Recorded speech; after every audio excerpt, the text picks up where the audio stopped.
Happy Tuesday, everybody. Welcome to the Sean O'Connell Show on Utah's #1 sports talk, ESPN 792.1 FM. Our show today and every day brought to you by our friends over at Big Willie's.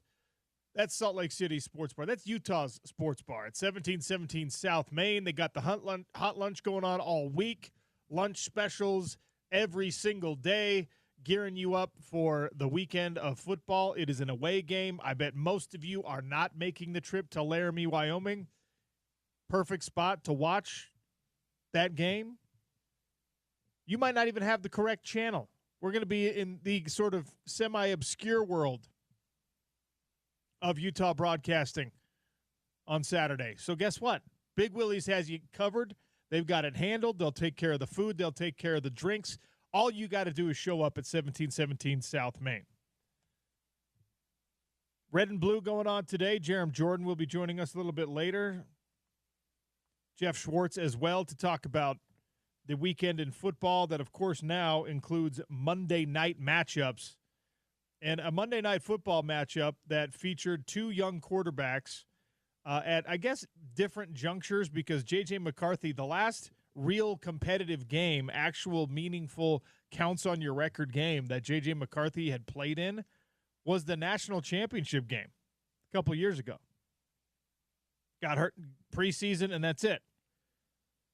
So watching our reactions to young quarterbacks especially is something that, as an NFL fan, I think can inform you and color your perception in the college football world as well. All right, stick with me here. Because Caleb Williams, it turns out it's not just folks in Salt Lake City who didn't like his nail polish, who are kind of on the hater train with Caleb Williams.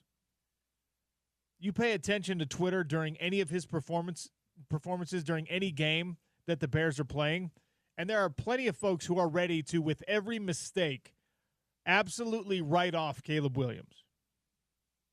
He represents a new generation of quarterback. He represents a new generation of football player. He represents a new generation of person in American society. And there are a lot of subscription-paying, ticket-buying, my closet full of gear type fans in the NFL who are from a little bit older school of mentality, who don't like what they think Caleb Williams represents. And by the way, I'm not wagging any fingers at people because I'm kind of the same way with Caleb Williams.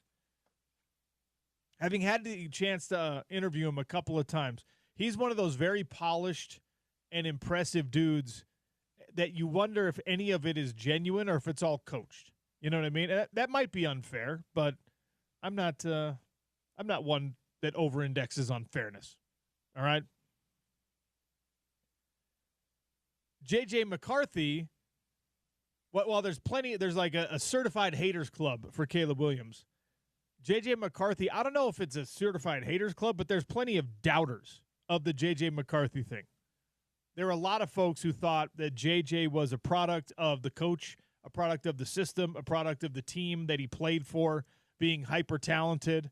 And again, in his first real NFL game, pay attention, go back through your timeline and just look at halftime, everyone's just like, oh, J.J. McCarthy. I mean, there were guys, national voices, ready to write both of these dudes off after a quarter, after a half. And then there were folks being like, oh, Caleb Williams, he's proving us all wrong. He's having an amazing game. They're going to win. They're going to win the Super Bowl. Our overreactions, and we'll probably come down off this high a little bit because you get desensitized during the football season, right? We're all guilty of it. Utah smashes a bad UCLA team in week 1. Devin Dampier suddenly gets Heisman next to his name. You smashed another. Well, deservedly so. Yeah, well, we'll see. I mean, we will see. Truly, we will see. Are you saying that? Are you saying that he does not deserve Heisman love? Look, are you going to tell him that to his face in a couple of days? It will pay 18-1 if you want to put money on Devin Dampier to win the Heisman this year. 18-1 is like if we were talking 100-1, 200, 250-1. Why not? You're driving through Wendover. You're down in Vegas. Splash a little bit. 18-1? That's not even a long shot. Stopping in Mesquite on the way to Vegas, you're like, I'm going to do a quick bet here in Mesquite. You're barely well, if you're on your way to Vegas, why would you bet in Mesquite? You're itching. You're itching to put something down. I don't know. Okay. I'm not one of those people. I don't know. I like that premise. You're like, Viva Las Vegas. Wait, no, Mesquite. Let's stop at Mesquite. This is the first legal place. Don't sleep on the Virgin River, all right? Can I tell you a story about the Virgin River Hotel and Casino? Yeah. So I could tell you lots of stories. My third fight as a professional was at the Virgin River. No, it was in St. George. It was at the Dixie Convention Center or whatever. Oh yeah, Dixie Center, yeah. And I think they still call it that, by the way. They just the college has moved away from that name. We'll move away from that topic. Yeah, I mean, who knows?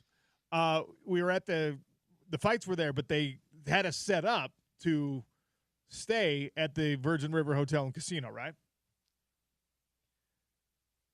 The air conditioning was out. It was, let's see, April, May, it was June in Mesquite, Nevada, and the air conditioner in the rooms didn't work. Oh, that is hell. It was horrific. I was like, this is why the promoter put us up at this hotel, because I'm sure the hotel was just like, nothing's working. It's $9 a night or something like that. It is even when everything is ideal with the Virgin River, everything's working fine or whatever. No discount or whatever. It might be the cheapest hotel certainly in that area. One of the cheapest hotels you can find is in that Virgin River. My mom grew up in Mesquite. My grandma still lives there. So very familiar with Mesquite. It's affordable enough that my grandma will get everyone a hotel room there. She's like, I got it.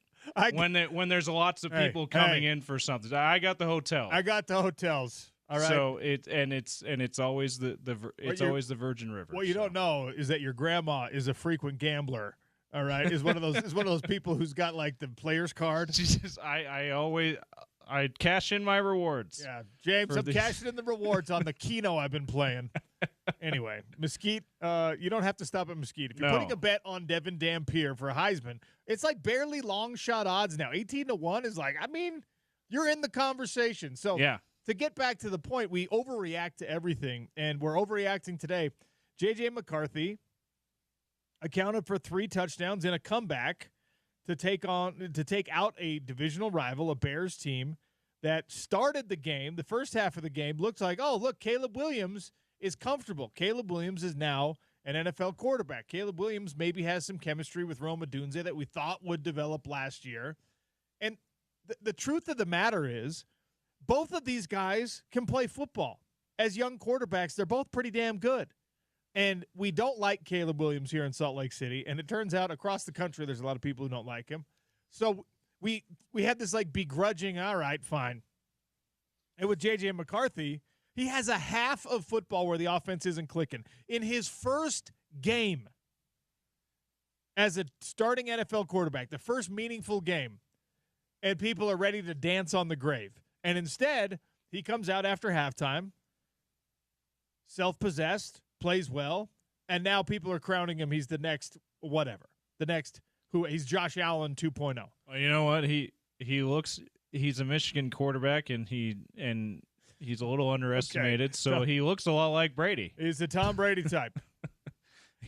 He was just picked like 300 picks before Brady. So I won't find any hot takes in here about either of these guys because you have to let it all play out. This is one game in a 17-game season, and in the NFL, there is parity. In the NFL, there are certain teams. I mean, compared to other professional leagues, there are more teams in the NFL that have a shot today after a week of play than there are NBA teams that have a shot at the NBA final, Major League Baseball teams that could win a World Series. In the NFL, you got a dozen teams. I mean, you got 30 teams that think they've got a chance, and you've got a dozen teams who actually probably do. In the NBA, it's like 6. In Major League Baseball, it's like 6. So I'm not going to are the Minnesota Vikings behind the efforts of effectively rookie quarterback J.J. McCarthy going to be the team to beat in that division? I don't think so. Are the Detroit Lions cooked? Are they done because of what we saw from them in week 1? I also don't think so. Is Caleb Williams now the guy that won a Heisman Trophy but in a Chicago Bears uniform? I don't know. Are the Bears are still cursed at quarterback? Like I'm not there with it. I'm not there with that either. Like it's just we got to let things play out a little bit more. And the let things play out right now is especially hard for us because as a Utah football fan, you want UCLA to be indicative of every game this season. You want Cal Poly on some level to be indicative of every game this season, and we have to let it all play out. Now, the optimism, I believe, is warranted, is welcomed, is a thing that, okay, your offensive line, even when you played 2 backups last week, was dominant. Ran for almost 300 yards. Kept the pocket clean. Devin hasn't been sacked yet, right? He had 1 sack last week, but it was one of those sacks where he scrambled and got tackled behind the line of scrimmage. So not really a. I think it's technically counted as a sack, but it's one of those. It was not the line's fault. It was he ran out of space to run and didn't get back to the line of scrimmage. Well, that's one of 4 that we're allowing this year. Devin. Yeah. So that's your one. I wouldn't have wasted it on an FCS team if I were you. I would have thrown that ball out of bounds, taken the intentional grounding if I were you. But we're prisoners to the moment in some of this stuff, and it was wild to see that as the game played out last night, the reaction, the overreaction, because there's a thirst for greatness. I think there's some kind of thought process that it's getting tired talking about the same few guys.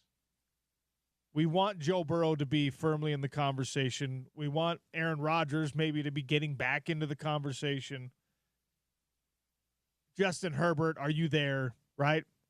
And now people are like, okay, let's over-evaluate J.J. McCarthy and Caleb Williams. And it's the right thing to do probably when you're talking about the first Monday Night Football game of the season. But I think what you have now in the NFC North is you've got 3 really good young quarterbacks, and you've got a really good traditional older quarterback, which means you have 4 teams that can win. Because if the quarterback situation is good with your team, that's the starting point you need. If you don't have the quarterback figured out, all respect to your Colts, who I probably feel like maybe they get something magical, right? And the Seahawks were like, is this the right choice? Do we have the right guy?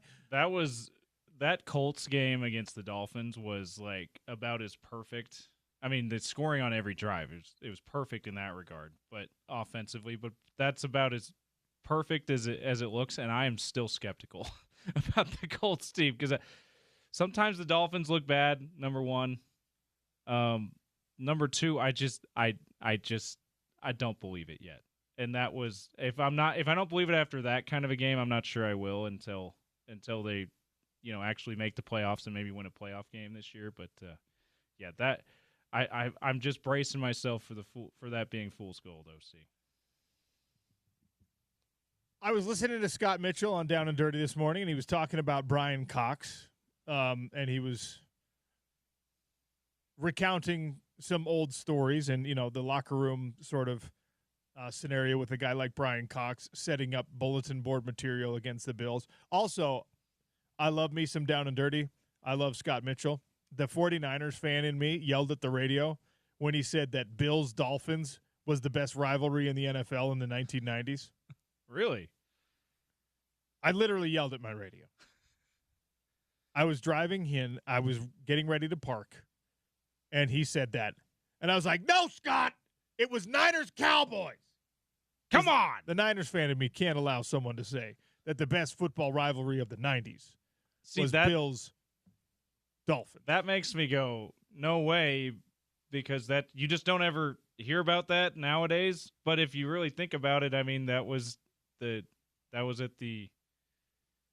were at the peak of Dan Marino, Miami Dolphins greatness, right? Yeah. And the Bills still had Jim Kelly, and we're in that 4 straight Super Bowl run, or coming right off of that, and still contenders in the AFC. So maybe it was a rivalry we're all sleeping on. Are you devil's advocating right now for the claim made by Scott Mitchell on Down and Dirty? I'm saying no. It's definitely not the best rivalry in the NFL, but maybe in hindsight, we're not giving it enough credit as it gets the AFC title for best rivalry. Yeah, maybe at that time. I don't know. I was first off, you were 0. I was a baby at that time, and then I was, and also like I wasn't really an NFL fan till like I was 8 years old or something like that. So even later in the 90s when it was Steve Young and your Niners versus those Cowboys teams that were coming off of those Super Bowls and still contending, I still was unaware. So,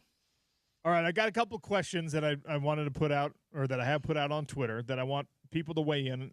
877-353-0700. The first one is kind of tongue-in-cheek and fun, okay? Scott was talking about Brian Cox. Brian Cox was one of those guys who he accessorized pretty heavily. He had the cowboy collar, and in the 90s, the neck roll was in all its glory, okay? Kyle Whittingham was the neck roll guy in the 80s. Yeah. Right? Coach Witt wore a neck roll. Jack Kelly at BYU and Isaiah Glasker are both – Isaiah wears like a miniature cowboy collar, and Jack Kelly has a neck roll in, which he didn't have last year.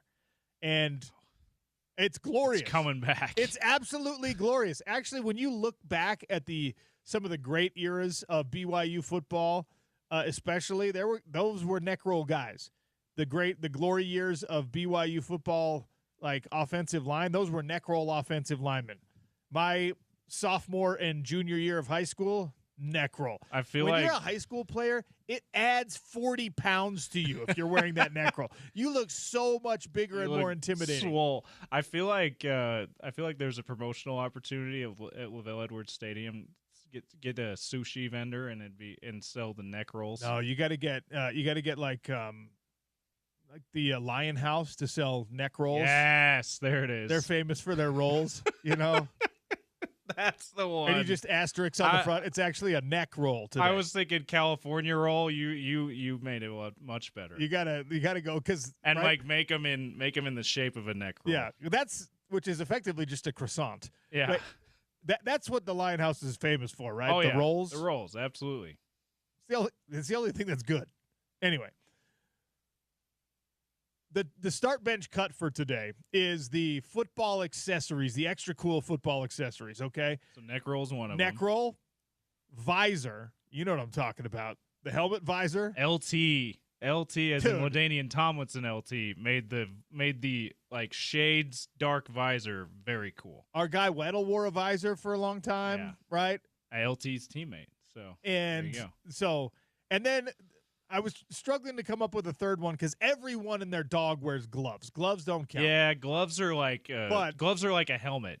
That's not an accessory. So what I settled on was the unique sleeve / Under Armour / tights / spandex setup. Oh, okay. Some guys do the one sleeve. Some guys do one leg tights. Would Caleb Williams' weird gray T-shirt underneath his jersey 100% count as that? Oh my gosh! Some guys that was so. I'm like, is he? He looks like me if I put on football pads. Okay, one of the weirdest things to me, and some people love it. I don't know why. One of the weirdest things going is that there are still guys, elite, top of the level football players that wear like a baggy long sleeve tee or a baggy short sleeve tee. There are guys who wear baggy hoodies underneath their football equipment. Yeah, that's weird. And I'm trying to get another sweat, get more of a sweat on. I guess what the hell it is. Lamar Jackson has that like cowl that he wears. Right. He doesn't like for his head or face to be cold. Apparently, he's got even in he was in Orchard Park the other night. It was like 62 degrees, and he was dressed like it was -10. Did you see? Now I'm blanking on the guy's name, but the Ravens defensive back had two mouth guards and he didn't wear either one of them. What? They were just hanging off of his face mask the whole time, like it was bling. I'm like, and he would play. I'm like, okay, he likes to have the extra one for style. I guess he only wears one of them. I'm watching after I noticed that. And I'm like, he never puts one in. He just likes it hanging off. I saw a picture from a game. It's like me. I'm the lanyard guy hanging out of my pocket thing. Maybe it's like that. I don't know. I guess there was a player the other day on Saturday's college football. I can't remember what team, but he had 2 watches on one wrist. Yeah. In a football game, you don't need a watch. I didn't know you were allowed to. I guess you are allowed to wear jewelry. I guess underneath your uniform, kind of like baseball. So I guess you're allowed to wear watches. That's my start bench cut for today. Okay, the visor, the neck roll, and then the myriad options that you have with these sleeves. The sleeves, okay. Sleeves, tights, Under Armour, spandex, baggy, whatever you want. Okay, and if you want, you're accessorizing your football uniform. Start bench cut, visor, neck roll, which is kind of a throwback, and of course the crazy sleeves. And just for fun, if you want to be like me and throw in a bunch of honorable mentions in the comments, go for it. The honorable mention that I wanted to put in there, and our guy Weddle went with this too. The 1990s, everyone would do the finger tape. Oh, yeah. The sickest thing ever, dude. Yeah, before gloves were ubiquitous, before everyone had really nice, tacky, well-made gloves, they would, a lot of those guys would just do like tiny little strips of tape around each knuckle or bracketing each knuckle. So on each finger, you would have 4 miniature strips of tape. It was such a sick I feel look. like baseball catchers still do that a little bit. In baseball, so they're keeping that alive. Hey, if we start getting into baseball, man, they got the oven mitt, the oven mitt for base running now, the sliding mitt, which I think is the corniest thing in the world. There's way too many options in baseball. Yeah, I'm just bringing up. I think the one position in sports that still does the finger tape that you can see, it might be MLB catchers, but that's probably going away too. I was over accessorized in my early high school days. All right. I would spat the cleats. I would wear gloves. I had the neck roll. And at that time you weren't allowed to wear a visor, but in Little League I wore a visor. High school, I had to take the visor off. Okay. So it was over accessorized. It was way too much. And then my senior year, I went all the way to the opposite end of the spectrum. No gloves, no neck roll, no shirt underneath the pads, nothing. I was a caveman. I was Tarzan out there. You just wanted to look tough and intimidating. Ankle socks. You couldn't. I was just wearing the bare minimum of what they made me wear. So why the change? Just you were tired of it? Can I tell you with this? I'm ashamed of this now a little bit, but can I tell you why? Because my senior year, I had finally lifted my way. Like I had worked out to a point where I thought I was actually like decently tough looking just with what I had, like just my body. All right. And when you're a sophomore playing varsity, you ain't scaring anybody. But the neck roll could help. Yeah. You know what I mean? Makes you look bigger. Junior year, kind of whatever, same thought process. My senior year, I was like, okay, I don't need any of this. I don't need this stuff now. Look at me. I'm impressive. And then, of course, you go up, you play against teams that have Brian Keel, who played at Brighton when I was at Jordan. And you're just like, gosh, damn it. I'm not intimidating anybody. Hey, Coach, where's my neck roll? Coach, I think. I think Keel was a neck roll guy, actually, in high school. Well, then it was enhanced. Well, come on now. You're talking about a 6'4", 230-pound high schooler wearing a neck roll also? Come on, man. Yeah. Yeah. Scary. That is scary. No, but I think it was – I did that. Our left tackle, who's an incredible player, he was huge. Yeah. He did the same thing. We were neck roll and glove guys until senior year, and then it was just like, no, man, we're scary enough like this. Come on now. What an idiotic thought process. Anyway, start one, bench one, cut one. You ready for mine? Yeah, James. I'm especially ready for yours. I am starting the visor. Oh, heck yeah, dude. But that might be a reflection of the era of, like, when I came up as an NFL fan in particular. like I was saying, LT, LaDainian Tomlinson LT, he had the sweet looking visor. Now those are like sponsored by Oakley. You can see the Oakley logo on every helmet now that has the dark shade visor. So he was one of the only people that was doing it, at the time, and it looked so cool. So I'm starting the visor. I think I cut or benched the under the uniform Under Armour stuff and then cut the neck roll. You're cutting the neck roll? Like I said, that's before my time, man. You'll never scare anyone with that thought process. The neck roll will freak out even the most hardened enemy on a football field. Oh imagine what Brian Keel would have thought if you kept your neck roll. Is that guy 175 pounds or is he 230 pounds? I can't tell because of the neck roll. Oh my gosh! What do you have Did you break your neck or something? You need a brace on while you play? Like, what's going on? I mean, that's the thing. Now no, I don't they're no hate longer fashion accessories. Yeah, and I was watching some old NFL film stuff about how the Raiders had that equipment guy who would just he would basically put metal sleeves on their arms and wrap them in tape. In that 70s and 80s era, guys would just weaponize their forearms. Qualifies as the Under Armour. It's the old school Under Armour sleeve thing. That's another thing. When I started playing football in Little League, everybody wanted the shiver pads, I think is what they were called. You wanted these forearm pads that just made you look like a Ninja Turtle. I don't know what people were doing. And now it's the opposite. Now people are like, you heard Dion raving about it. The pants have been cut into they're biker shorts. Guys, nobody's knees are covered anymore. Shorts. Yeah. Even offensive linemen are going away from the Donjoy. Spencer Fano doesn't wear the double knee braces. Have you noticed that? Oh, yeah. Every offensive lineman in the world wears those things. Not Spencer Fano. He's too nimble. He's too athletic. He's big enough without him.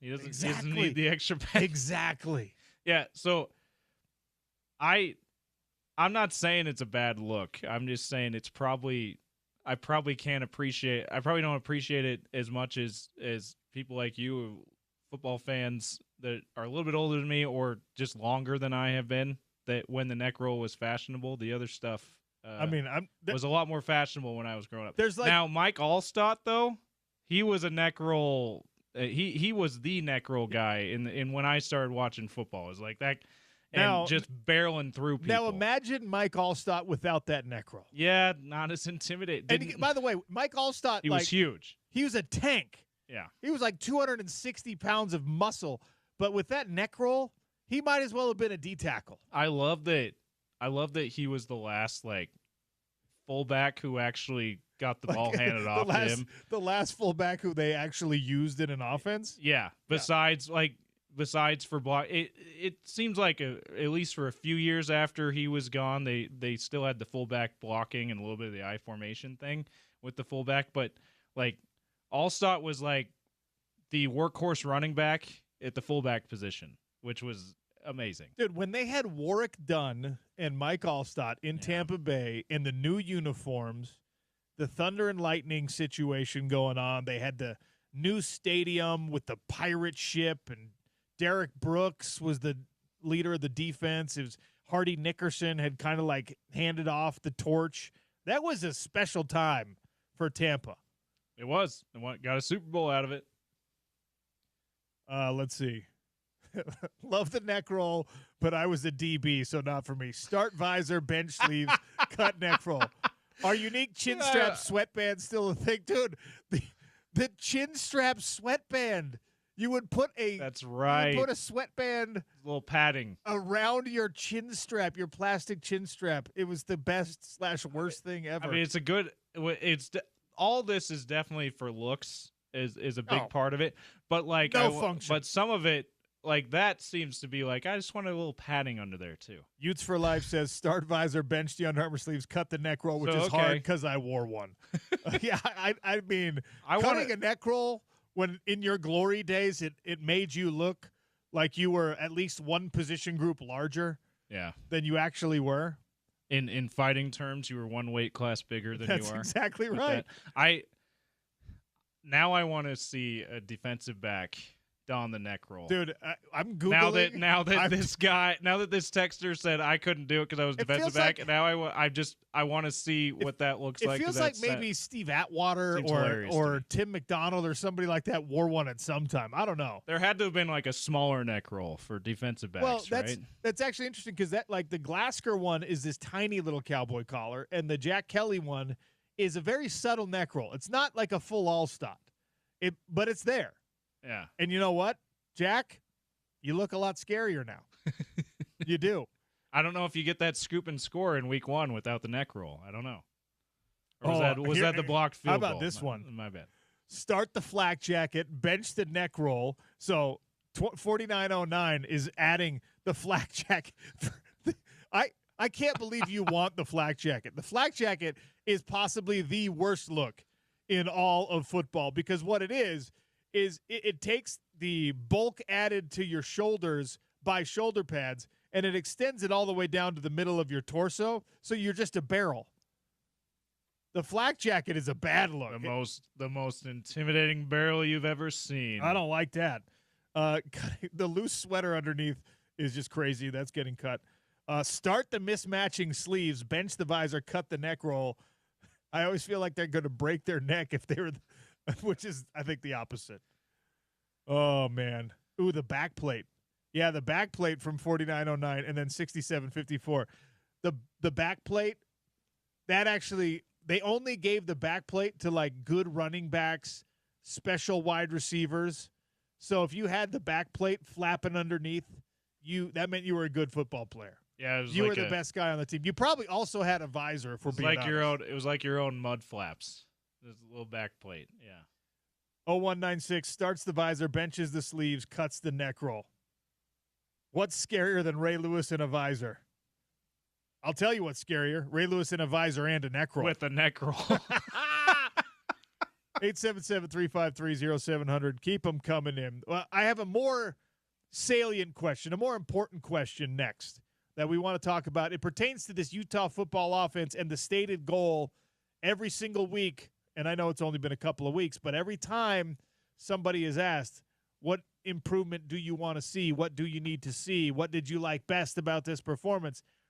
They keep saying one thing that the offense either lacks or is getting better at. We'll talk about it next on the Sean O'Connell Show. Brought to you by Big Willie's at 1717 South Main. It's Utah's #1 sports talk, ESPN 700.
LaShawn Parker in the ball game for the first time.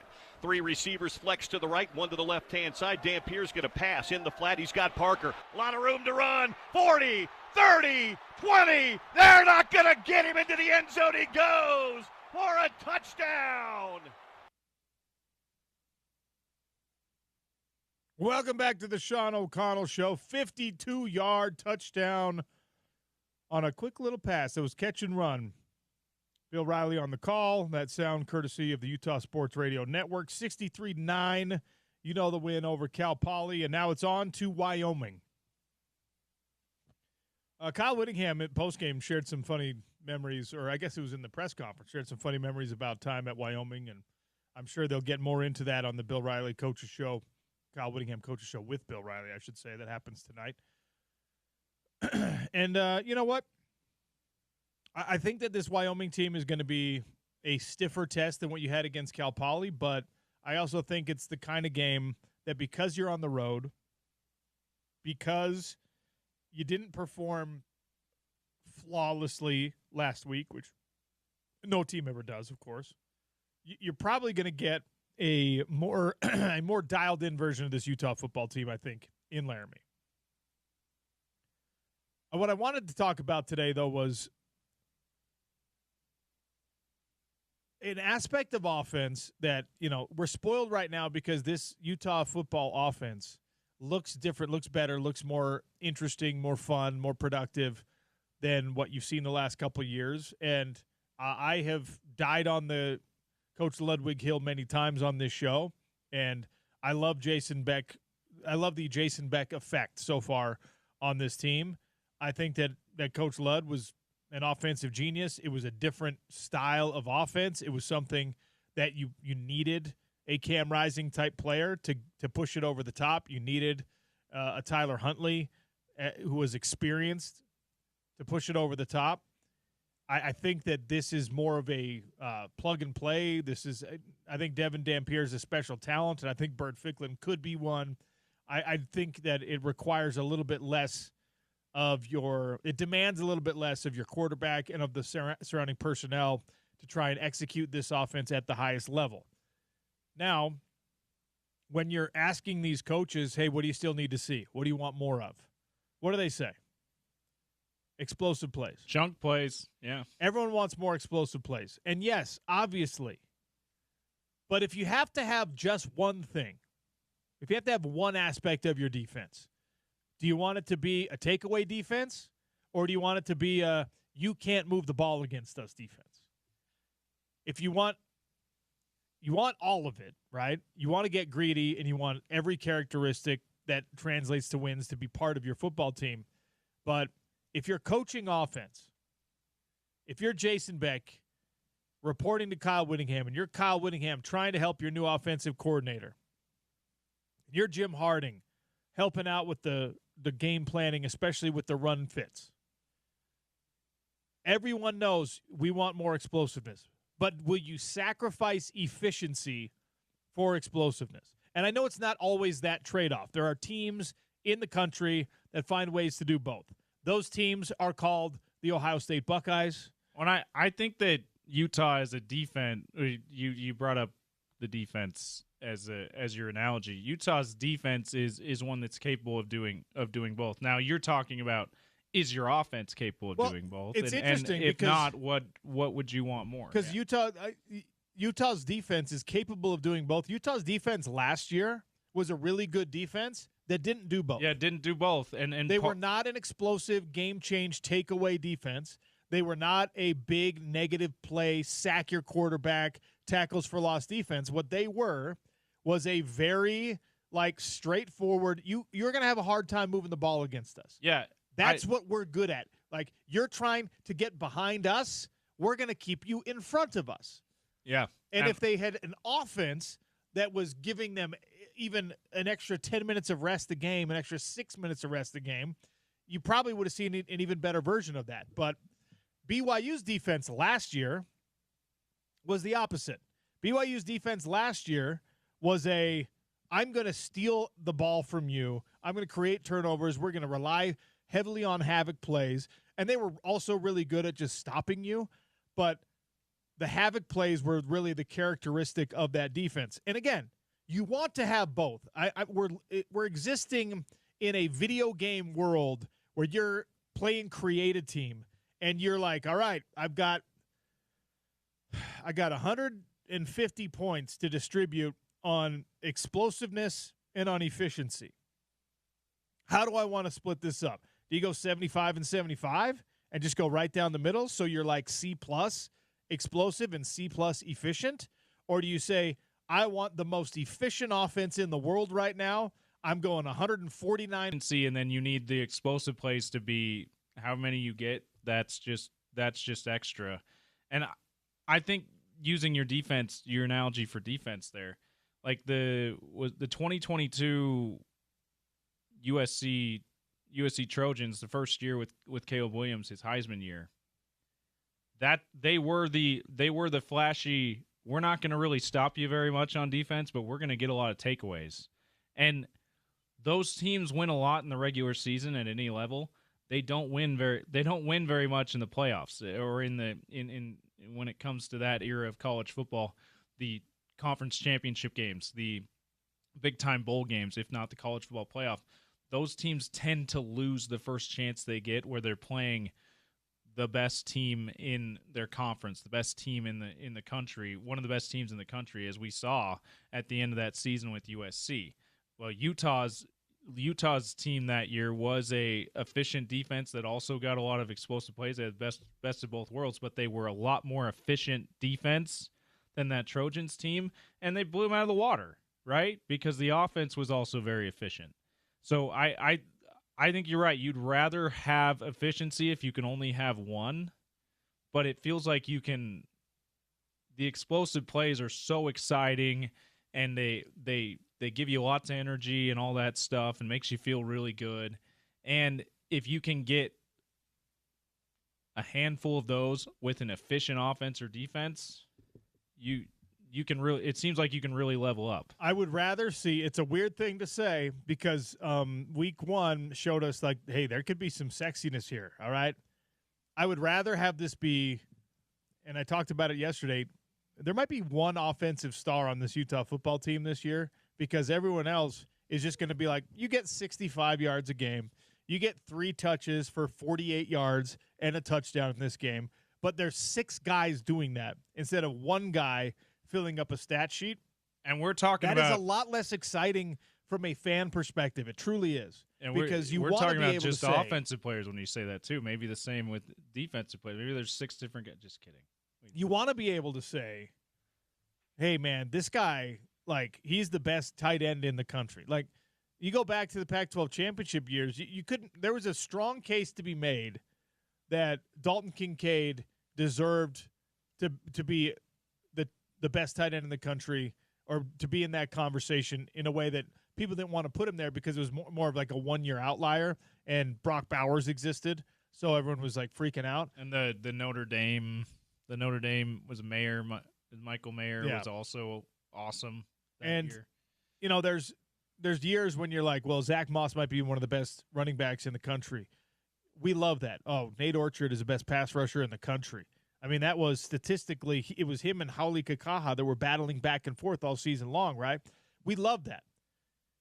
There's an efficiency argument to be made that if you end up being a team that doesn't have a bunch of chunk plays, doesn't have a bunch of appearances on SportsCenter's, top 10, because you're not Odell Beckham, you're just like you're Andre Johnson. You're a guy who just semi-quietly racks up all the yardage, all the touchdowns, all the whatever, and maybe this is a bad example because he was a star player, but it just I hear people saying, well, I need explosiveness from this offense. Yes, I do too. But you know what I care about a lot more? I care about efficiency in this offense a lot more. I honestly don't care if you have one chunk play against Wyoming or Texas Tech if your third down conversion rate stays where it's at right now, because first down is 5 yards, second down is 3 yards, third down is 2 yards. I'm okay with that. I don't need a chunk play.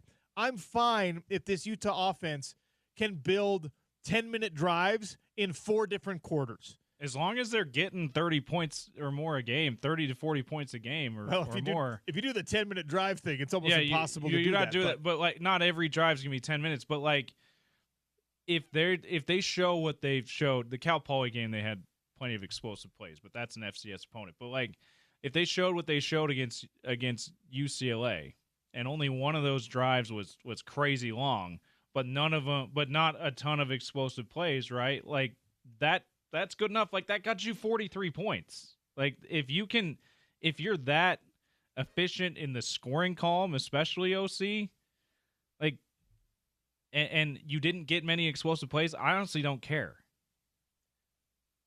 I asked the question. I put it out there. Which would you rather have?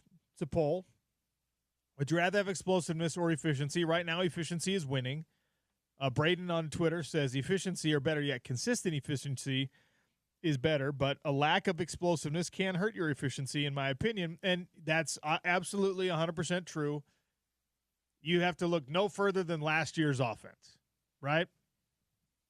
There was a lack of explosiveness. There was a lack of explosive threat because where do you find most explosive plays in football, especially in college football? In the passing game. If the passing game is a non-factor, then finding explosive run plays is nigh impossible.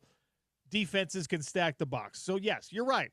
If there's not even the threat of explosiveness, your offensive efficiency is going to go down because teams are going to figure out, and you saw Cal Poly figured out a little bit from week 1 to week 2. I was just like, hey, don't fall for every motion, okay? Like, let's see what they're doing. Let's see what the actual tendencies are on film. Don't run out of the box to follow Smith Snowden because Dampierre's going to keep it, all right? So make sure you keep your eyes in the backfield, whatever. Like, Cal Poly learned some of the things that UCLA didn't. Efficiency will be affected by lack of explosiveness. But, again, this is a create a player, create a team. If you get to choose one, I think our fan mind wants to gear toward explosiveness when efficiency is the more valuable thing. And, by the way, it's very much the more Utah football thing. It really is. In any case, it just was an interesting little aside that, it's a topic of conversation that will continue, I'm sure. Take the over on 1.5 times that it's mentioned on the coach's show tonight.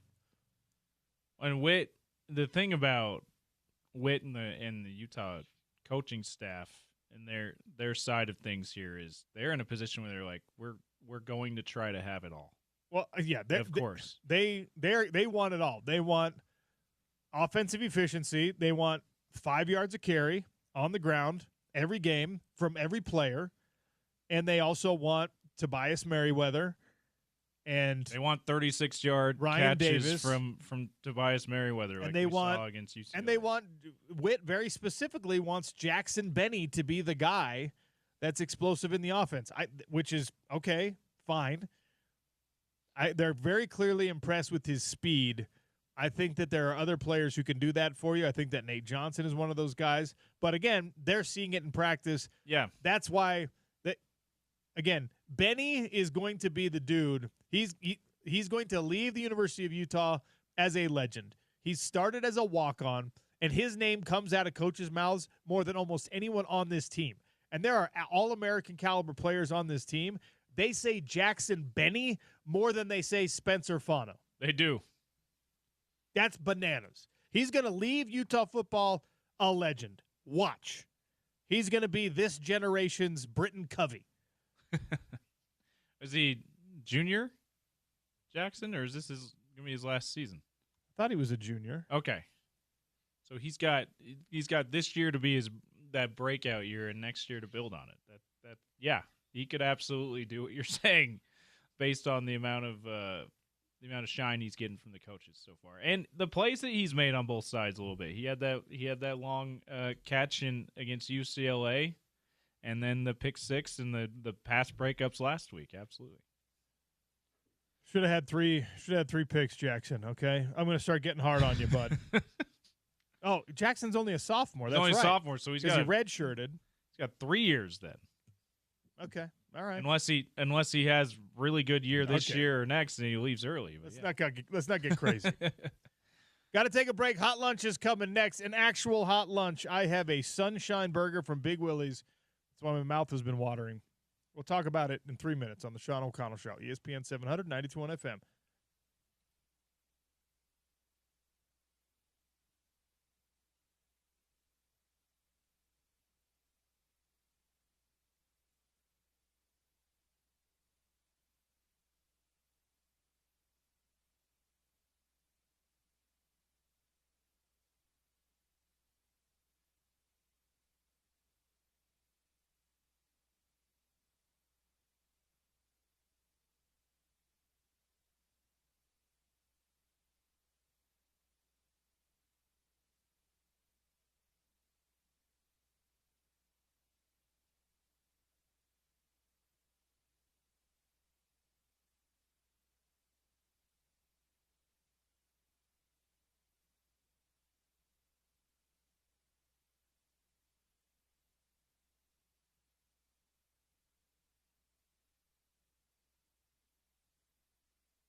Good news and bad news for you in the hot lunch here.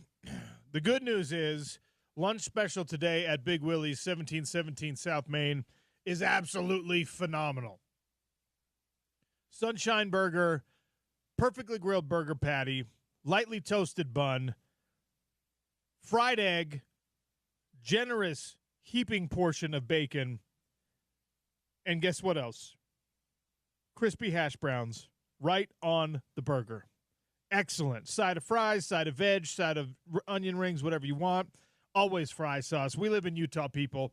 Get your fry sauce. The lunch special today at Big Willie's is a delightful sunshine burger. The bad news is if you are watching on the YouTube and you were hoping to get a look at it, a glimpse at how appetizing and tasty this thing was, sorry, it's gone. I mean, I housed it during the break. It was delightful. That's how appetizing and tasty it was. It's already it's already gone. Yeah, it's like a brunch item for you at lunchtime. If you're looking for that sort of thing, it's a little bit of a breakfast burger. Can I tell you, it's time for us to get eggs out of breakfast only. In fact, is there like a Utah Egg Commission that we can have sponsor the show? Eggs need to be part of your breakfast, part of your lunch, part of your dinner, little shakshuka maybe. Eggs belong in every meal. You're right that we traditionally associate, it's got eggs on it. It's a brunchy thing. No. Eggs are fine on your burger. Eggs are fine at dinner on that burger as well. Make it runny. They're so good. Sunshine Burger. Go get it. Tell Patrick and Michelle and everyone down there that OC sent you. And thank them for the delightful meal and the hot lunch that they have provided. All right. We got to take another quick one. Red and Blue with Jerem Jordan is next. We go behind enemy lines. We talk a little BYU.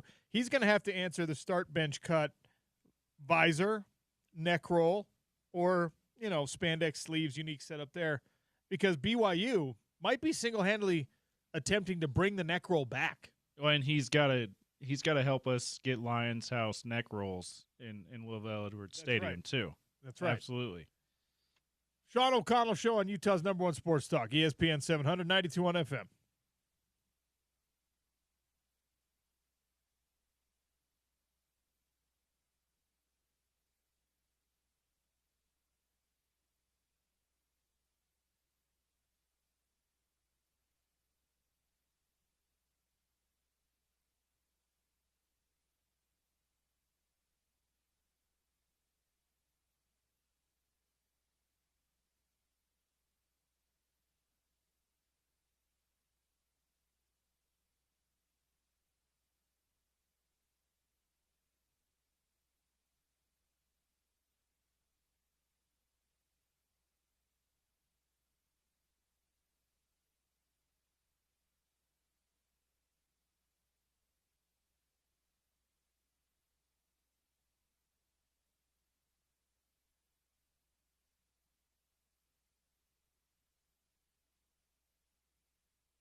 on the nice cutback.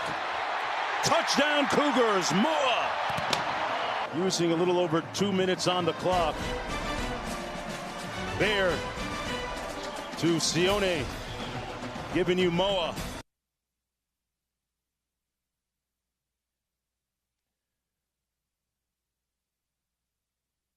That's a Sione Moa touchdown run. 27-3 victory for BYU over Stanford. Mark Jones on the call, courtesy of ESPN. Oh, I'm not gonna ask Jerem Jordan about the broadcast crew on that game. I'm not going to. You all know my thoughts.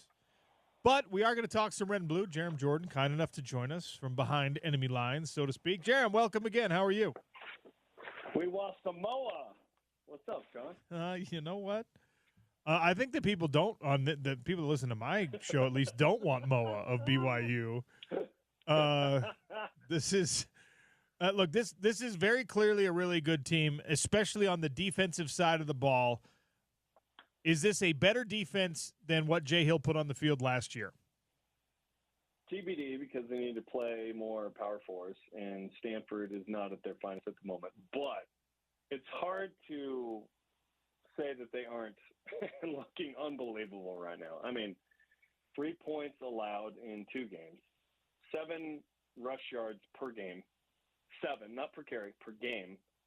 I mean, unbelievable. They're playing super great. And honestly, if you said, okay, you can have an elite offense and your defense is coming along, or an elite defense and your offense is coming along, I would always rather have an elite defense.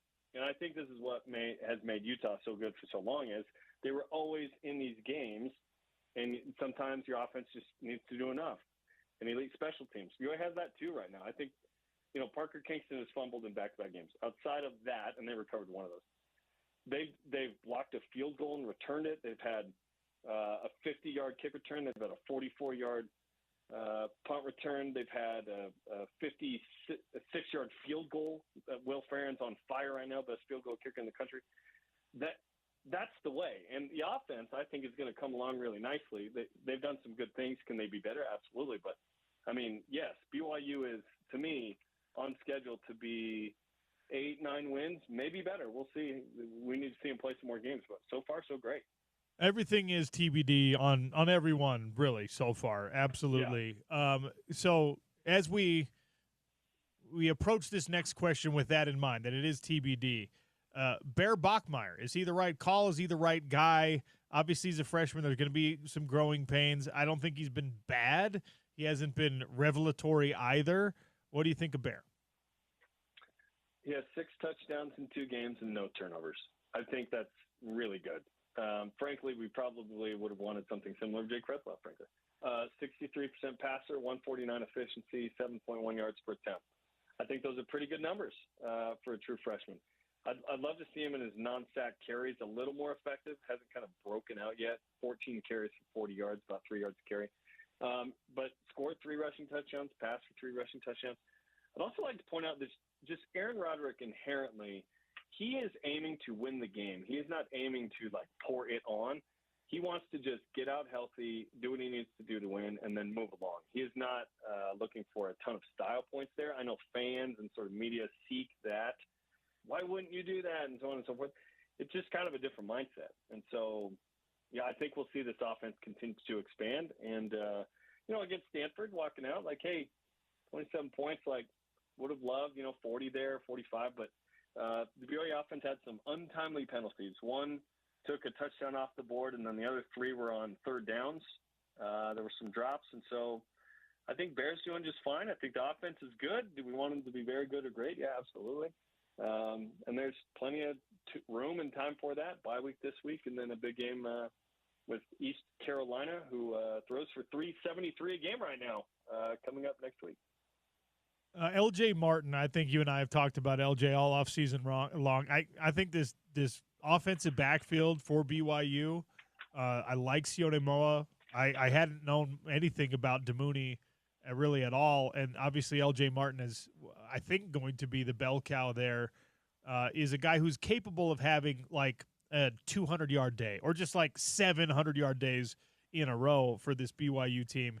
he's averaging almost 9 yards a carry. We know that the level of competition obviously influences that. But, I mean, where do you think he fits among the better or best running backs in the Big 12 Conference right now? I think right now he's top three. You could probably argue number one, given his performances. Again, the competition, like you said, hasn't been the greatest, but that's not up to LJ. He just got to show up and run. He has not lost a single yard.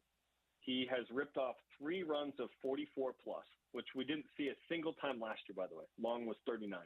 He looks faster, trimmer. He's looking great. He will be the bell cow, as you mentioned. Sione Moa is a nice number 2 there because he's averaging 4 yards a carry and a guy that can catch out of the backfield and blocks really well, ferocious blocker. And then, number 3, Jovessa DeMooney is kind of in the mix there. Preston Rex, by the way, Isaac Rex's younger brother, was a safety. They moved him to running back. They like his future. Haven't seen him quite yet. He's getting healthy. So, they like the stable of backs there. And LJ is a junior now, and he's led BYU in rushing the last 2 years.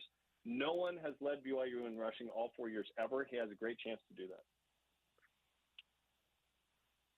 When you talk about the way that this offense is going to support an elite defense, as you get into conference play, not yet this week, obviously with the Pirates, as you mentioned, is this a team that, with Aaron Roderick's predilections that you've already described, is going to be run heavy this year, you think, because you have the freshman quarterback? He has got some ability with his legs.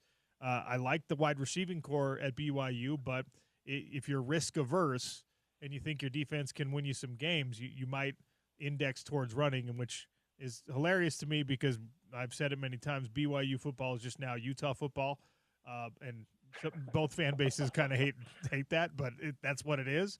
So do you think that as the season progresses and this offense kind of grows into itself, it is more of a conservative offense than we're used to from Aaron Roderick? Well, you have to just see, what are we good at? Who do we have? What is going to win us games? That's the point, right? And BYU's got a good offensive line. I think Andrew Gentry at right tackle was a massive add from Michigan. This guy's getting a chance to start, and he is really good. Aaron Roderick, to your point, he said yesterday on Coordinator's Corner, the run game will continue to be BYU's identity all year. And then in the pass game said, quote, the pass game's been fairly efficient so far. We haven't really unleashed it yet. We haven't needed to be as aggressive as we'll have to be in some other games, end quote. So he's saying, listen, we haven't gone to the intermediate and deep routes as much as we'll need to in the future, and that's by design. And so they'll bust it out here a little later. Some news out of yesterday was that JoJo Phillips had some surgery. He's going to be out for a while. It looked like a collarbone injury thing during the game. So he was kind of BYU's number 2 or 3 receiver. So you'll see a little more Parker Kingston, a little more Cody Hagan, the former Gatorade Player of the Year out of Corner Canyon. And they'll target Carson Ryan. Carson Ryan has 5 catches for 83, nearly 17 a pop, a touchdown. So, they have some depth. But, run game's going to be the identity. If you can run the ball and you have a good defense, that screams a lot of wins. Oh, yes, we know. It's to the chagrin of many, but it does work. Jerem Jordan is our guest here on the Sean O'Connell Show, talking red and blue. We're focusing on the blue, BYU 2-0, and they've got an interesting opponent. You mentioned the proficiency in the pass game for East Carolina. How big a threat is this team in a road environment to BYU, you think? I think BYU needs to be ready. I do think the BYU defense is going to play really well, and it's not going to be a huge deal. But when you have, a guy like Caden Hauser who's already thrown the ball 79 times in 2 games for 680 yards, you certainly, at nearly 70% clip, you certainly are on edge. This is a team that beat BYU there in 2017, beat BYU in Provo in 22. So there's some vengeance from BYU, a different version of BYU, certainly, the non-Big 12 version. This is a much more talented, disciplined, ready team for those situations than 17 and 22. And so I expect BYU coming off a bye week to be well-rested, well-prepared, and for BYU to win handily and then enter conference play in a big game at Colorado. A Colorado team that's probably, they made an announcement they're going to start the Staub kid, which is a departure from what they've done. That one. Yeah. You don't understand why he wasn't starting already, or when we saw how he performed, or just why are you going away from the talent that they have in those first 2 spots? Yes, I was assuming it'd be one of the 2. Juju or Caden, but apparently against Delaware, they saw what they wanted. I don't know. It just seems odd, right? Like, what? Against Delaware? It was very well. I think it was as much a commentary for me on what the other guys weren't doing as what Staub was able to come in and do. And Sure. Coach Prime does things differently than everyone else, so we'll see. By then, we might have, including a bathroom on the sideline. We, obviously he's gone through a lot, but I love that they got a sponsor of Depends. It's all flash. Like, it's really fun. Honestly, it's like I get it if people want to play for Prime. Like, he's a very fun character to be on. Do you know why Jack Kelly's wearing a neck roll this year? I hadn't heard that he'd gotten a bunch of stingers or anything like that. Maybe it's just pure intimidation because Isaiah Glasker kind of has one too a little bit. But Kelly like wraps his jersey up and over it, and he just looks like a vicious. It's not quite that level, but Hunchback of Notre Dame just coming right at you. He is wreaking havoc in the backfield, and it is fun to watch, man. He had one where he was just unblocked, forced fumble. He and Isaiah Glasker just. It's fun with Keanu and Isaiah and Jack to know 3 of the front 7 are NFL guys right now for BYU, which is pretty cool. We had a embarrassingly long discussion in the first segment of the show today about the virtues of neck rolls because no one brings neck roll commentary like this program. I tell you, the start bench cut for today is the extra cool accessories you can add to your football uniform. And it was partially at least inspired by what BYU's linebackers are doing because Glasker's got that little mini cowboy collar that you're talking about. Jack Kelly, like you said, now looks even scarier, and he plays scary already. So I said visors, start bench cut, visor, neck roll, or the myriad options you have with the spandex, the sleeve, the Under Armour. Some guys wear baggy T-shirts, whatever, but you're going for your look. What are you starting, benching, and cutting as an accessory beyond just jersey, pants, pads? Well, given that I'm 6 foot 185, I'm probably doing all the other accessories that you mentioned. That's probably starting. I'm probably benching the visor, and then I'm cutting the neck roll. There's no way I'm rolling with that. Oh, you would look so cool in a neck roll. You look 225 if you're wearing a neck roll.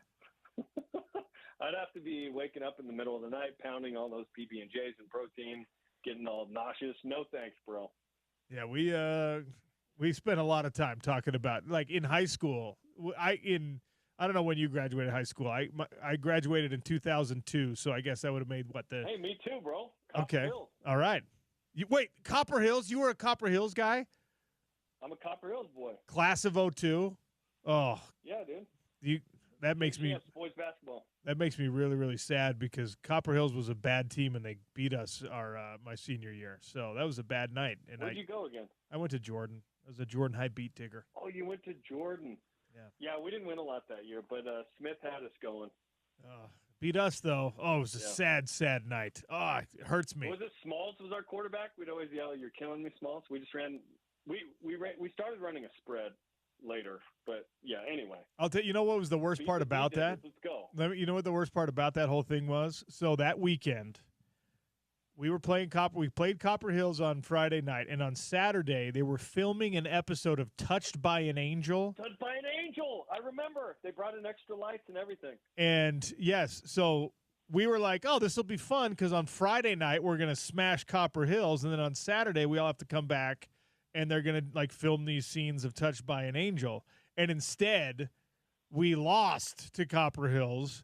And then we had to go back and film the episode still as extras in Touched by an Angel like the next day. And so now you have to go like hang out around the guys who just beat you the night before, which is not something we anticipated. Touched by an Angel ruined that whole weekend. Yeah, well, I guess you weren't touched by an angel in this case. But, I do remember them bringing in all that equipment. So I had started to kind of learn how to shoot and edit video, and I would kind of host this little segment in the school news show called Grizzly Sports, and it was super fun. But what happened was I was kind of walking left to right on the track, and I had the viewfinder on my right eye. What I didn't see was all the equipment on the track, and I ate it in front of the entire student body. So that was my memory of that night. I'm sorry that happened to you. Correct me if I'm wrong. Is my memory serving me properly? wasn't Peter Berg somehow involved in that episode? Like he was either the quarterback of the Touched by an Angel team, or he was like directing it or something. I for some reason, my damaged memory has Peter Berg somehow associated with that night. I don't know. I don't even think I've seen the episode. I need to watch it. We're gonna tell you what, we'll do a viewing party. We'll get together. the 23-year anniversary. As we take a look at this conference, I ask you every week, how are we handicapping kind of the power structure? Iowa State looks good, beat Iowa. Texas Tech looks good. BYU looks really good. Utah looks good right now. Kansas State, probably not so much. Maybe not as high on them as people were at the beginning of the year. Arizona State, for me, I'm a little bit concerned that they're having a regression. How do you feel about the power structure in the Big 12 right now? I mean, it was nice that Baylor was able to beat SMU. That was a good one. Iowa State's win over Iowa was good. Other than that, wasn't a whole lot, coming out of week 2 for this league. I have Iowa State as the best team in the league. I have Utah 2, BYU 3, Texas Tech 4, TCU 5, Baylor, Kansas. After that, K-State, they've lost their 2 games. All 3 margins by 3 points. So it's not like they're super far off, but you don't like losing to Army at home. Why are you only beating North Dakota by 3 at home? That's all weird. Arizona State, I'm with you. I think obviously they were going to be different without Scatterboo, but they returned 9 starters on both sides of the ball. I don't know why you were losing that game at Mississippi State. Like, a busted coverage at the very end is crazy. Also, just go for it. Why are you kicking there? I don't get that decision either. The league's got a little bit of work to do if they want to be in a 2-bid position by the end and not just be a 1-bid league in the playoff. The Heisman wagon, I don't think is going to touch the Big 12 conference necessarily, but Leavitt was supposed to be that guy if there was going to be a candidate. Is there anyone else that you've seen so far through a couple of weeks of Big 12 play, or I guess 3 weeks for Iowa State and Kansas State, that you think like, all right, maybe that guy's in New York when it's all said and done? If Baylor recovers from the Auburn loss, they've got a nice win over SMU, who I think is going to be competitive in the ACC. If they recovered, Sawyer Robertson absolutely could be, because he's putting up crazy numbers. He's gone 400-plus both games. That could be a guy that could be really interesting. Who's your NFL team again? Seahawks. Tough one against the Niners. Again, yeah. They chose to kick a field goal instead of going for it, 4th and 3, like in a very doable spot to not only run down clock, but maybe get a touchdown, and then you make Brock Purdy and the boys, who Brock got hurt, George Kittle got hurt in the game. Wrong week, right? But anyway, Niners come down, they score. Seahawks get it down to the 15. Sam Darnold fumbles the ball, bumping up against the right tackle. So, bummer there. But alas, it's week 1. Going to be okay. Plenty of ball left. Yeah, as a dyed-in-the-wool Niners fan, I'm like, oh, cool, we beat the Seahawks. Oh, quarterback out, Kittle out, Jennings out. Rough. It's like not worth it, but what do you do? Yeah, right. Like football happens, man. It's crazy, but to go up there and win in week 1 was a good win for the Niners, and I hate it so much. How many Wyoming memories do you have? BYU and Utah used to be in the same conference, and obviously Utah's got to make the trip to Laramie this week, and it's just a miserable experience. But what's your perspective on Wyoming and a Big 12 team now having to play this game in week 3? I went to 2 games myself back in the day, and I couldn't get out of there quick enough. BYU played this game last year too. They went on the road and played a G5 road game, which Utah's going back-to-back years with that with Utah State. I'm of the opinion that BYU should play a road G5 like maybe once every 4 years, if that. Just fulfill all the contracts from 2020 and then just kind of be done with that. Hopefully, I would love 7 home games. But, I'm hoping Joe Glenn shows up and, they can just renew the really friendly feeling from the onside kick and the bird and all that, because there's some – that was a fun watch from a distance. All right, I'm going to ask you this question because it's going to launch the conversation I'm having in the next segment. How many football stadiums in the United States, I guess we're talking American football, so of course they would be in the United States, but how many are iconic stadiums by themselves, either now or still, because, the NFL's rebuilding everything. The Bears are about to do that, Soldier Field. And I was like, wait, is Soldier Field an iconic stadium, though? Do people have, like, the same feelings about Soldier Field that they do about Lambeau? Or I don't know. So I wanted to pick your brain about that. How many iconic football stadiums are there still in the U.S.? Are you talking NFL and college? Well, I feel there's probably a lot more in college, right? Are we talking CFL at this point? No, just kidding. Yes. Yeah, college is like they're way more in college. One, because there's more teams, but two, just longer history, right? Like, sure. And the stadiums don't exist from the original, like some of the originals, but like, yeah, in the NFL, obviously, like Lambeau's a big deal. Like collegiately, like there are so many. Like you think about Florida State and Penn State and Ohio State, and frankly, even UCLA. Like UCLA doesn't, as a program, has not been iconic historically in football, but obviously, like Utah going down and winning in the Rose Bowl, like that's massive. That's like a trek you have to do as a fan, is go to the Rose Bowl at some point, whether it's a regular season game or not. But like there are others that have popped up more recently. Like honestly, I think BYU and Utah are stadiums that people want to come to for not only the great home environment, but the scenery. It's incredible. But like Austin Stadium, for example, like you don't cite anything pre like 1990 with Oregon, but like now it's like, oh, that program and USC, there's a million, like Texas, Wisconsin, college football has a good jillion in the South and all over the country. So yeah, I think that is a cool. I've jokingly called them like sports temples. Like you go and you enjoy the building itself, but the history and what's happened there, like it's cool to know that there are all these places around, like Major League Baseball stadiums. Like there's only a handful, but I would say like college football, NBA stadiums are like turning over so much. It's not the old Memorial Coliseum in Portland or Chicago's, where they played with Jordan. They're turning over so much, but college football pretty much stays the same. You don't have like these brand new stadiums. So that's a fun question of like, what are the top five in like college or whatever across the country? There's a bunch. I love that history, and I love that even though I'm not a fan of that team, I can go visit and kind of enjoy the history there. Yeah, I think it's just Lambeau now in the NFL, honestly. Kind of, right? It's wild. Yeah. I mean, yeah, there's not. I mean, I would argue it's kind of just Lambeau. All right. Jeremy, it's always a great pleasure. Going to MetLife, going, the history here. Yeah, I've been to MetLife. Nice stadium. It's very sterile. Levi Stadium, same thing. It is no candlestick, my friend. So iconic stuff. Yeah, exactly. Yeah. All right. You're the man. Appreciate your time as always. John, I appreciate it. Shout out Copperheels Grizzlies, 0-2, Touchdown Angel, got the dub over the Jordan Beat Diggers.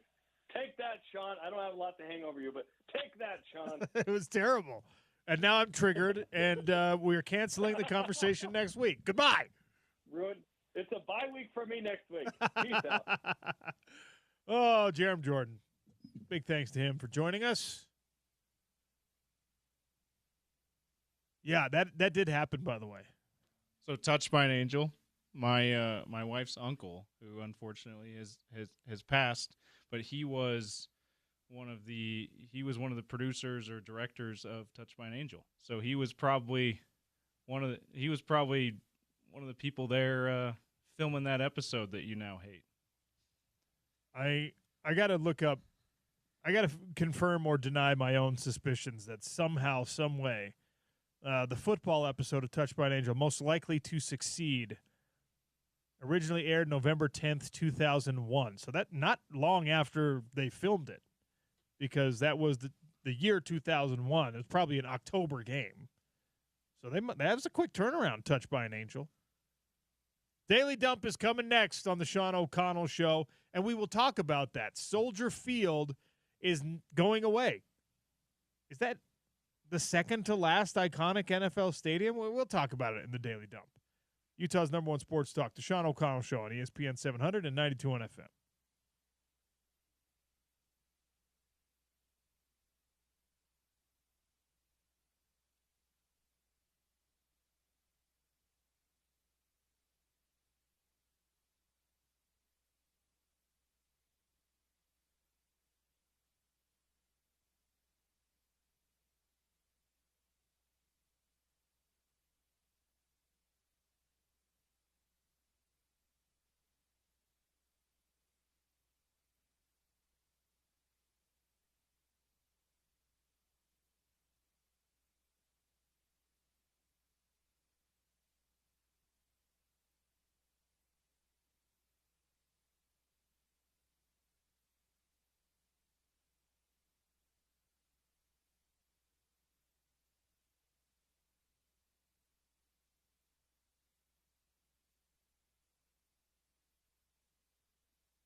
All right, Daily Dump. I buried the lead a little bit, but this was a story that during Monday Night Football, actually before Monday Night Football, the Bears announced that they were going to be vacating their home at Soldier Field. Speaking of great news dump, that was to do that hours before that open letter that Kevin Warren wrote. Right before the season kicks off, everyone's just like, hey, sweet Bears. It's like, oh, by the way, we're going to the suburbs. Oh, man. Josh Newman, our guy Josh Newman, he started grading news dumps. He grades news dumps. He gave it an A, which I agree with. Solid. An incredible news dump. Yes. So they're headed to Arlington Heights, which is confusing because Arlington is a well-known city in Texas and is associated with the Dallas Cowboys. Also Arlington National Cemetery in Washington, in Virginia, right? Wait, Arlington, Chicago? What? Arlington is also in Chicago. Arlington Heights is a suburb, fairly affluent area that the team is they've assured all their fans, hey, like 75% of our season ticket holders live within a half hour of this stadium. Soldier Field, for people who don't know, is right there on the shores of Lake Michigan. It is right there next to downtown Chicago. It is walkable from the city. Of course, certain times a year, no part of Chicago is walkable because it gets very, very cold. But it's adjacent to the Field Museum, which if you have not gone to the Field Museum, it's worth the trip. It's, by the way, insanely expensive to go to the Field Museum for a day, but they've got the most iconic T-Rex fossil in the world, Sue, famously found back in, 1990? Anyway, I don't want to get too far afield. Go to the Field Museum, and then you can, you walk, I believe it's south, and you're at Soldier Field. It's right there. It is Chicago. You're exiting Soldier Field, or you're sitting high enough up so that the weird kind of roof apparatus is not covering your view. You're looking at the skyline of Chicago, and now they're going to go to the suburbs instead. And this is very much a trend in NFL stadiums especially, but in pro arenas at large. There was a huge concern here in our home state that the Jazz were going to move down to the burbs. They were going to be down at the point of the mountain or something like that. The Bees have moved to the suburbs. They're out in Harriman. They're out in Daybreak. It's not the end of the world, but it is an odd sort of thing when the San Francisco 49ers play 40 minutes away from San Francisco. Levi's Stadium, if you're just talking about the stadium by itself, is the stadium cool? Awesome. Yes. And even Candlestick you couldn't walk to from downtown San Francisco. But there was it was in the city limits though, right? Yeah, and there was a sort of I don't know, because of the history associated with the great teams there, it becomes more iconic. But also there was unique weather patterns at Candlestick. It had kind of the weird fog and the weird things coming from the bay. Now, Oracle Arena feels like it is San Francisco. That's new. That's San Francisco. Chase Center. Sorry, right? Chase. Yeah. Oracle's the one in Oakland. Oracle's the ballpark now. Oh, yeah, you're right. Sorry, yeah, the Giants. The Giants, it used to be AT&T. Oracle Park, right? Now it's Oracle. That has the right on the bay. It has the city elements in it. You know what I mean? Yeah. It's a Bay Area city, and you can literally hit a baseball into the bay. And Chase Center, not the same thing, not an outdoor stadium, obviously, but that's right on the bay too in San Francisco now. Although the traditional home was in Oakland, Oracle Arena.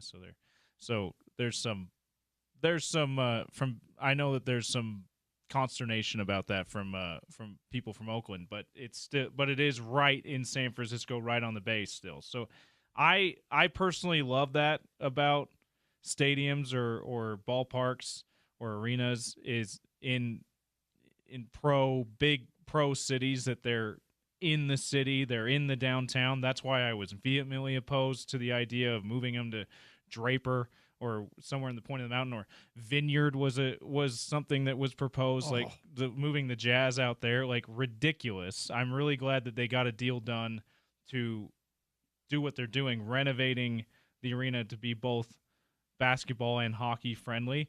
Now, let's hope that Ryan Smith and Smith Entertainment Group don't just buy out whatever that exorbitant buyout is and move anyway at some point. But yeah, I'm generally against this. It sounds to me like the Bears are feeling like we're going to write this open letter to try to put even more pressure on the local government and the state government to give them more money for the arena, but we'll see. When I saw the announcement, I was like, oh, that's a bummer. Soldier Field, I've been to games at Soldier Field. Soldier Field, to me, I've been to Chicago plenty of times. Soldier Field, to me, is like, that's Chicago. Soldier Field, the Bears had unbelievable years at Soldier Field. Soldier Field has been there since 1924. The Bears have been at Soldier Field since the 70s as their permanent home. Soldier Field is an iconic, think-ish stadium. And we just had this conversation with Jerem Jordan. Like, how many are there in the NFL? Lambeau, yes. My guy Adam texted me and said Arrowhead Stadium is an iconic stadium in the NFL.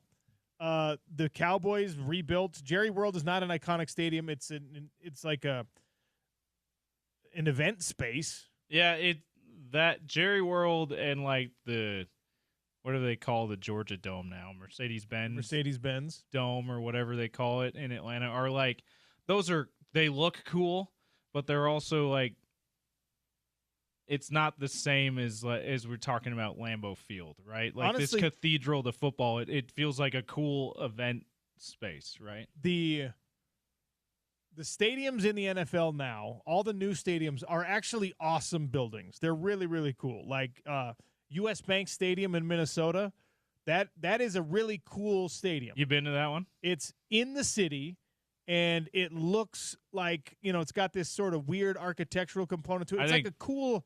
SoFi, for the same reason, is really cool. The outside looks awesome, and it looks like a fun place to watch a game. SoFi is a cool stadium again, but they're not. It's not this. And these new stadiums maybe grow into that. Let me ask you this: is Foxborough an iconic stadium in the NFL? With Gillette Stadium now. See, listen, I think that the texter said Arrowhead is. I think that Arrowhead is thought to be iconic because the Chiefs are awesome right now. I'm not sure. Maybe people from Kansas City, maybe longtime Chief fans from elsewhere as well, feel that's iconic. But I think like locally, you feel like the way that we feel the Delta Center is iconic. But objectively, the Delta Center is not iconic. No, right. I mean, I think most even Jazz fans would acknowledge that like it's not one of the iconic arenas. And in the NBA, again, it's like Madison Square Garden. Yeah. Boston Garden, TD Garden is, I guess, what it's officially called. That one's kind of like one of the new buildings, though. It's like, I'm not sure if it's like iconic. It's like, but like maybe you could say it is because the Celtics are always relevant and they have a great history. I mean, the NBA might be in the same situation as the NFL, where they've refreshed their iconic arenas. They've modernized to where the history of those things is now and I don't even begrudge it because, of course, if you're an owner, of course, if you're a fan base, like you're going to complain about the crappy old building. You want to upgrade, yeah. I can't tell you how many games I was at the Coliseum, the Oakland Coliseum, James, when I was working out there. Like, this place is an absolute dump. And guess what? Pretty iconic, honestly. Yeah. But a dump. Fenway Park in baseball, iconic stadium, but because it's so old, there's so many things about it and they've done such a great job. The ownership group, when they took over in 2002, has done such a great job of renovating it as best they can. But it's still like there's so many things about it that's like a newer stadium would be a much better experience. But it's Fenway Park. It's iconic. We're gonna have Jeff Schwartz on in about 15 minutes, and obviously I think he played in every stadium in the NFL during his career.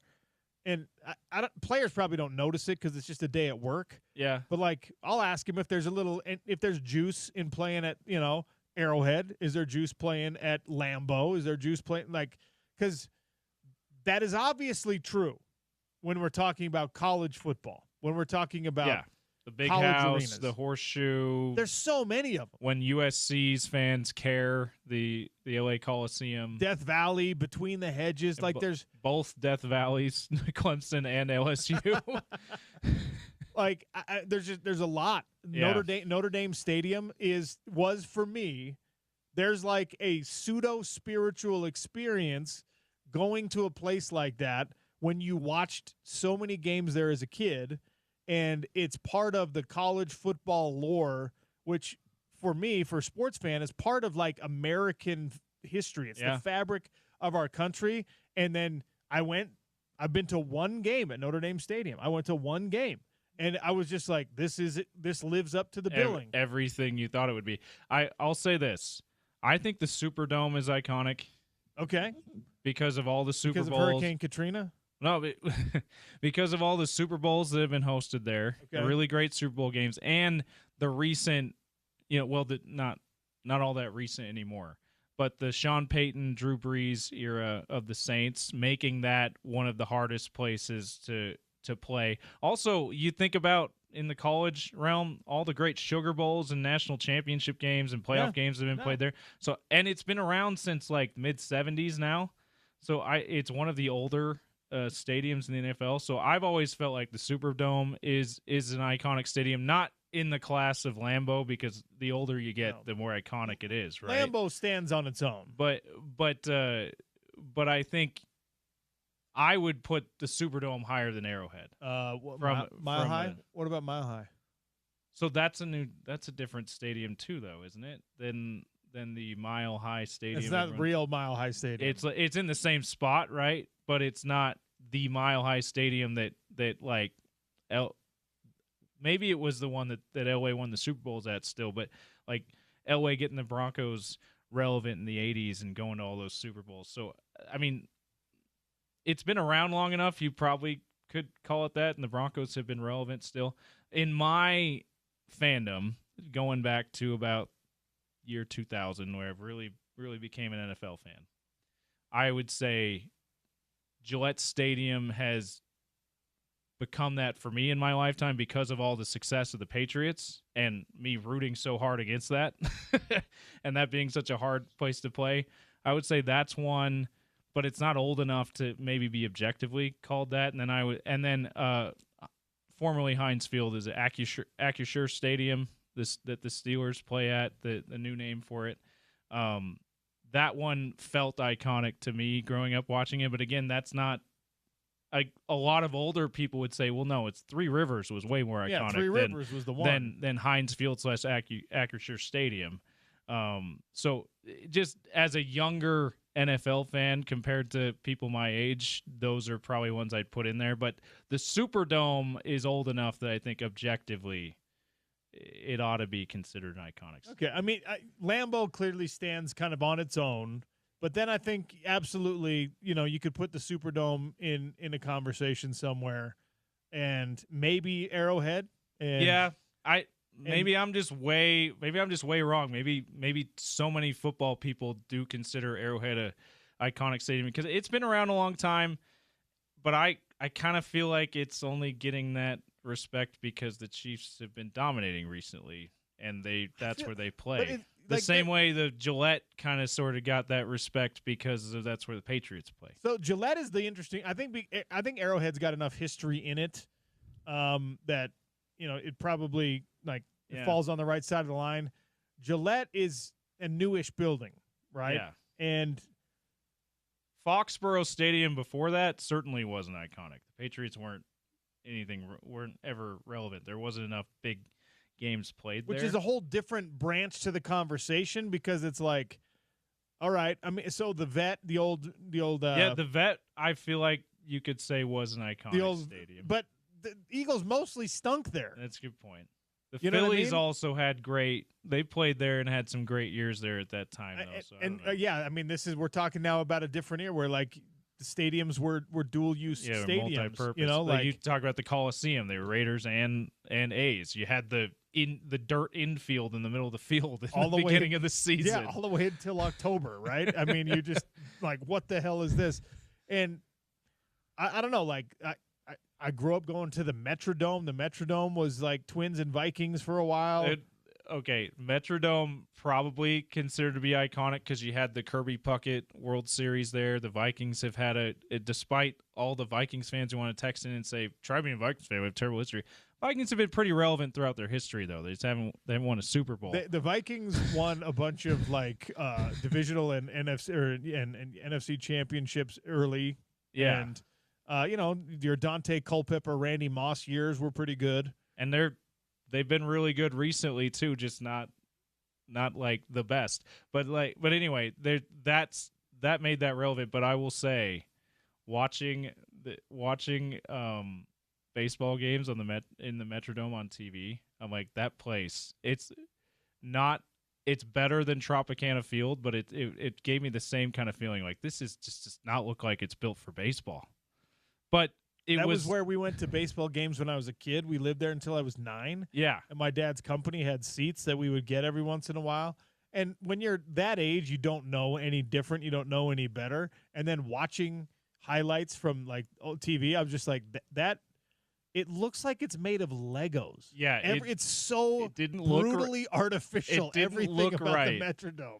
But the Twins spent decades there and played so many big games, won a World Series there, multiple. We got to get some of these old school athletes on when they're like the surfaces that guys had to play on in the 70s, 80s, and 90s. Now everyone complains like, well, your field turf is not as good for my knees as natural grass.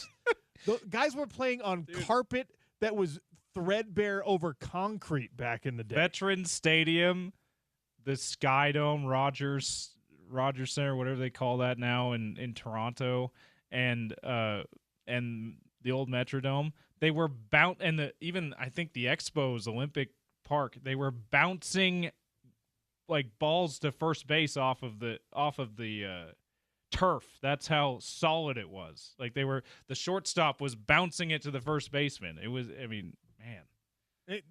A lot of those old AstroTurf surfaces was just you're playing on. Well, everyone around here knows this is the only place probably in America where people can truly relate, because everyone has been involved in a church ball game on a carpeted gym floor. Yeah, and that's exactly what those things were. It's terrible. My dad lost a toenail to it in a church ball game to that carpeted floor. I'm not even tell you what.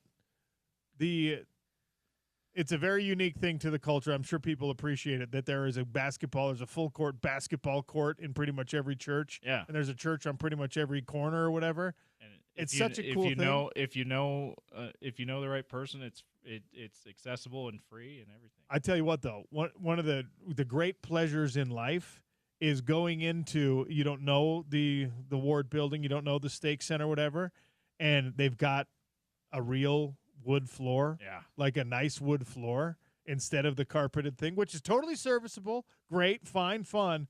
But when you've got like a real nice floor, that is something, man. Yep, that's special. Thankfully, I have not been to a building that's had a carpet basketball court since I was probably in elementary school. So really, I think those have become a thing of the past. Is that true? I don't spend as much time in ward houses as I did in my Boy Scouting days, but I think my they've childhood become a thing was of the full past. of those. Yeah, and now you get a nice hardwood floor. Okay, Mormon church getting bougie with it. Now here's the thing. How often do they actually redo the floor? Because now it instead of the carpet gym you're complaining about the one that you, no matter how new your shoes are, you're sliding all over the place playing basketball on it. So yeah, we've moved. The church has moved up a little bit. It's a first world problem. Yeah. All right, got to take a break here. That's your Daily Dump brought to you by Valley Plumbing. How many iconic stadiums are there left in the NFL? Well, scratch one off the list, because Soldier Field's going away and the Bears are moving to the suburbs. The Bears. Sean O'Connell Show on ESPN 700, 92.1 FM.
You've been working hard for 2 days now. It's time for a break. Book yourself a tee time. Stansburypark.gov/golf course. That's stansburypark.gov/golf course. Water on almost every hole. Beautiful greens. Excellent setup. You got to stay focused. You'll get fired up talking a little trash with your buddies. You might lose an extra sleeve of balls, so pack extra. No long waits, though. No overpriced green fees. It's pure golf. 18 holes for $45 on weekdays, $50 on weekends. Get to Stansbury Park, Tooele's historic golf course. stansburypark.gov/golf course. Tell them that OC sent you. Jeff Schwartz is going to join us here in a few minutes. The situation with Big 12 football in the update that James talked about, suspending a crew of referees who allowed an illegal kick. It's one of those obscure things in a game where you probably didn't even notice if it happened or how it happened or when it happened. Like, what that? Okay. But the impactful thing here is that the Big 12 penalized the officiating crew for doing the wrong thing. It was in an important game, right? Missouri, Kansas, fairly high profile for this juncture of the season. And it was a first quarter situation. Okay? Missouri, after their first touchdown, gets flagged for unsportsmanlike conduct. Kansas blocks the extra point, and then the kickoff after that was illegal. They allowed a punt to occur on a free kick. Now, as all of you know, like you see with safeties. Yes. Yeah. As all of you know, that's violation of Rule 2, Section 16, Article 6 of NCAA football. I didn't even have to read that part in the article. You had that like, memorized. that's obviously a violation of that rule. But I mean, no one is going to remember that it was illegal. No one really even cares that you allowed someone to kick the ball the wrong way. It's such a small technical part of the game. But what's important here is that the officials got it wrong, and the officials were penalized for getting it wrong. There's so little accountability in officiating at the highest level of football. So often the NFL, so often big-time college football comes out with these statements after the game. Well, actually, this penalty should have been called, and so these guys are docked performance points, and he doesn't get to do the Super Bowl. The ramifications are almost nothing for these individuals. So the fact that the whole crew, everyone got it wrong, so everyone gets punished. Well done, Big 12. Good job, Brett Yormark. Yeah. A little accountability for officials.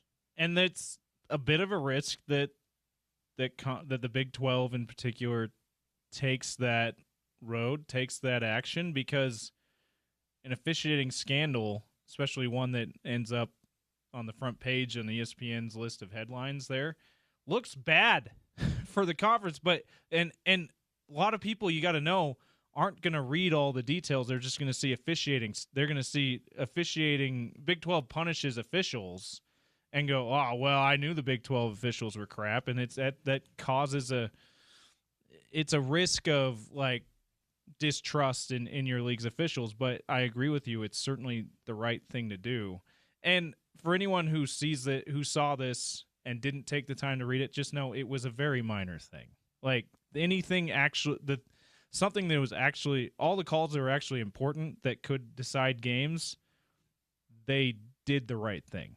I mean, there may have been bad judgment calls, but they followed the rule. They followed the rule book in it, at least. This is not anything that major. The suspension is about showing people that you have a high standard for officials, that anything that falls outside of that high standard is going to be punished. And that this is the lowest stakes, lowest risk way that you can do this. It didn't really affect the outcome of a game. It's not a controversial play. And so you say, ha-ha, see this? We're gonna make sure that you know that we're serious about officiating. Well done, Big 12. We'll take a break. We'll come back with hour number 3, and Jeff Schwartz, so Utah's number one sports talk, the Sean O'Connell Show on ESPN 792.1 FM.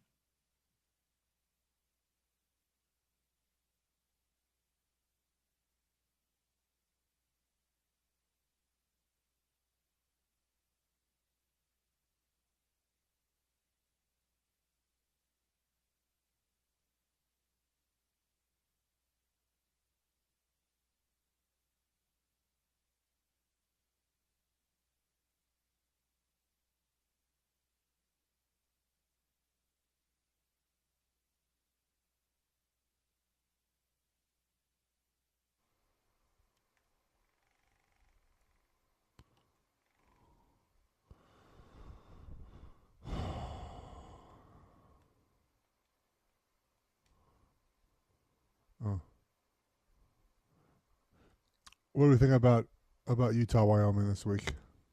I can't hear him because the We can't hear. commercial sounds too loud. It's a big number. What'd you say? What'd you say, Jeff? No, I don't hear Jeff. I can't hear him unless he's talking. It's not a big deal.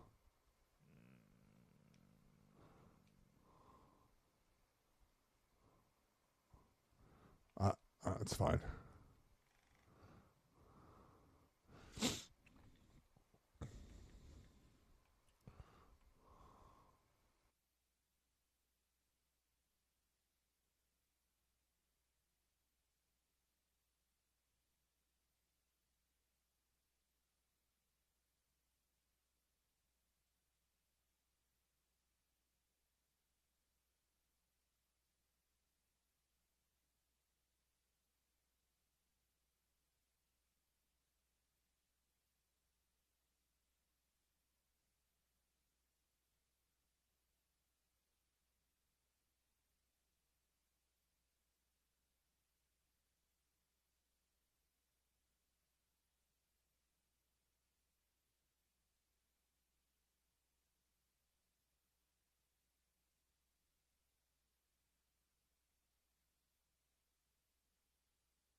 Welcome back to the Sean O'Connell Show. Welcome, Jeff Schwartz. Longtime NFL veteran, my former co-host, former Oregon Duck, college football and NFL insider. Jeff, welcome. Hello, sir. How are you, buddy? Another win for Utah. 2-0. We're teams are both 2-0, baby. Let's go. That's right. And our wins are exactly equal in value and impressiveness. That is correct. Actually, let's talk about the woodshed that the Oregon Ducks brought Mike Gundy and Oklahoma State behind over the weekend. There was, there was the little miniature war of words going on between Dan Lanning and Gundy about the implication that Oregon has to buy all of its wins, whatever. I mean, it was context matters. I don't care. It was not, you don't poke that bear. They're a more talented team. They're a better team. They're a better coach team right now. And I almost appreciate Dan Lanning's pettiness and just being like, all right, we'll see how it goes. And then, what was it, 69-3? Yeah, that rings a bell, the final score. I said this on Oklahoma State fans were like, why are they taking it so personally? And look, was it the worst thing we've ever heard a coach say about another team? No, but it doesn't really matter what we think, right? It matters how Oregon takes it. And Oregon took it as a slight.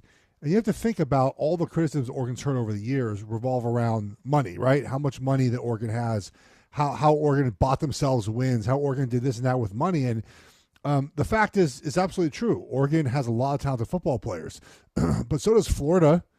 How's that working out for them, right? Like, you have to win the games too. So Oregon is, and I think that's the thing is when you say that Oregon just pays for their roster, the connotation in that is that the coaches don't do any development. The coaches don't do any job of finding the right players. It's not, because it's not just obviously having an expensive roster. It's having an expensive roster that are the right players for what you need to do to win. And Oregon is outstanding. I was thinking about this. I saw videos. Oregon's football Twitter account put out videos of a bunch of pro guys making plays in week one, and the amount of players that were brought in the portal just on 1 year. It's like Evan Williams, right? The safety from Fresno State. He had an interception in the Packers-Lions game. And like these guys, Bucky Irving brought in from Minnesota, what he's doing in Tampa Bay. Like it's not only that Oregon is getting good football players, they're getting the right football players. And Lanning's job his job in evaluating the best players to bring in the program, I think, goes untalked about. And I think that's what frustrates a lot of Oregon people is that when you say, oh, it's only the money. Well, it's not. It is. Oregon's a lot of good football players. The last thing, too, and I've made this point for years and years and years, and I'll reiterate again, is they do not pay the most for the players. I cannot stress this enough, Sean. If they did, they would just get everyone they wanted. Spencer Furneaux, come on down, buddy. We're giving you $4 million a year. That's not the way it works.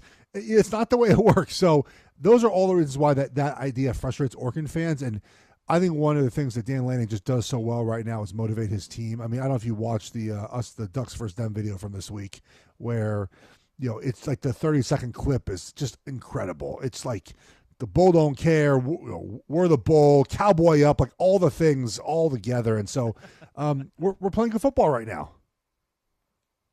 Yeah, and expect that to be the case the rest of the way. Now, Utah fans are really high on what's happened so far, while also pretty much everyone is staying as reasonable as possible, knowing that UCLA bad, Cal Poly just overmatched. They're an FCS team. I don't know how much of the Utah game you watched the other day, but there were a couple more penalties. There were some issues. You rested a couple of your offensive linemen. Mokafisi actually got knocked out of the game. He didn't come back in. It sounds like that's mostly precautionary rather than by true necessity. And I guess I'll start there. The offensive line, however much you watched of week 2, knowing they're going up against an FCS front, are they living up to the billing from the preseason still for you? So as those who follow me on social media know, at Jeff Schwartz, Jeff with the G, Utah was one of my plays of the week, minus 42.5. I actually got a bad number. It dipped back down to 41 at one point. I just looked at the way that I think Cal Poly is as the FCS team and what Utah can do on the offensive line. Well, really, most importantly, just kind of push them around. It took a little bit of time, to get going there, Sean. The pick six obviously helped early on, but I haven't watched the film of this game, so don't, it's just based off of what I saw. I thought it wasn't as clean as it should be against Cal Poly. I think you felt the same way as we were texting about the game. And obviously offensive line injuries are part of that discussion, but it just did not feel as clean as it should. I think, I think still the pass game is what just needs to, like, that's a game where you should not really have many incompletions, and it's a game where the pass game should just be really, really good. I know that Utah sometimes doesn't show some of the pass game because they don't, well, why would they? But it was a little clunky. And this is not watching the film. I'm not, Utah's offensive line, I love them. I'm not watching film on them against Cal Poly. Sorry, not going to happen. But I just felt like, I think you felt the same way. It was a little bit probably clunkier than it needed to be.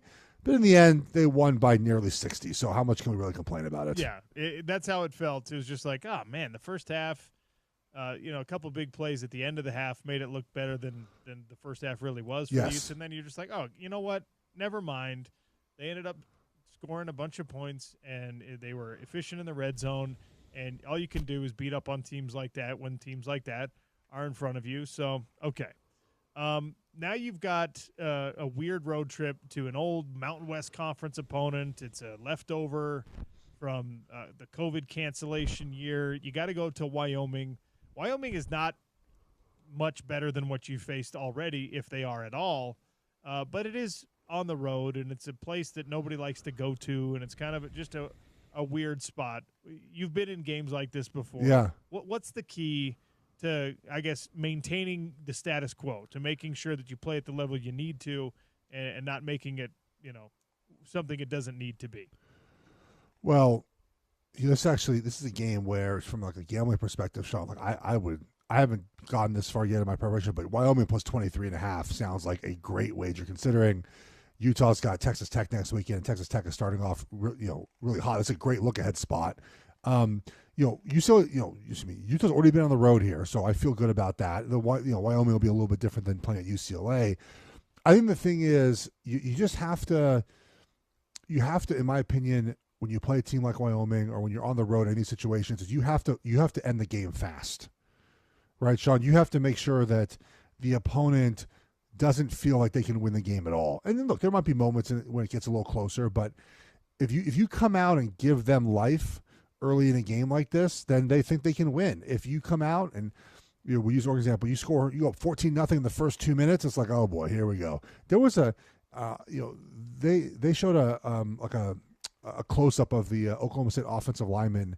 The game was like 20-0 at that point, and they looked like they were in a bad way in the first quarter. Like if they do that to Wyoming and they do a close up of their offensive line, Sean, or their defensive line in the first quarter, early second quarter, they look miserable, I think Utah's doing the right thing. All right, I'm going to switch to more big picture stuff here. This is maybe the most important question I'll ever ask you. We did a start bench cut today on accessorizing a football uniform, which I know is something you're really big on. Oh, yeah. I have strong takes. Go ahead. The neck roll, the visor, and any assortment of sleeves, spandex, tights, whatever that is, every program's got the guy who does the one arm or the one leg or the baggy hoodie underneath. Like the baggy hoodie. That's such a wild – that's maybe the most unhinged thing. We had people – come in with like the binky mouth guard. Is that something that deserves to be? Well, people do like the double binky now. They don't even put any in their mouth. They just have two as they're running down the field, just slamming against their helmet and their visor, their face mask. I have not noticed that. James was talking about that when we were bringing this on the show today. There was a guy wearing two watches in his game the other day on the same wrist, not one on each wrist. There were two watches. I just look. Caleb Williams got mocked last night because his little setup. He had long sleeve, something on his right arm, and then he had the loose, baggy undershirt, like he was playing like 90s basketball underneath. Yes. Look, my hottest take is this. Okay, offensive linemen should not be wearing back flaps. I think I disqualify you on my like Trent Williams is the only one. Trent, you can wear one. No one else can. Why are you wearing a back flap? You don't get hit in the back. Yeah, I don't know. You tell me. That's my untucked shirts and back flaps for offensive linemen. Like I'm out. Like I don't know.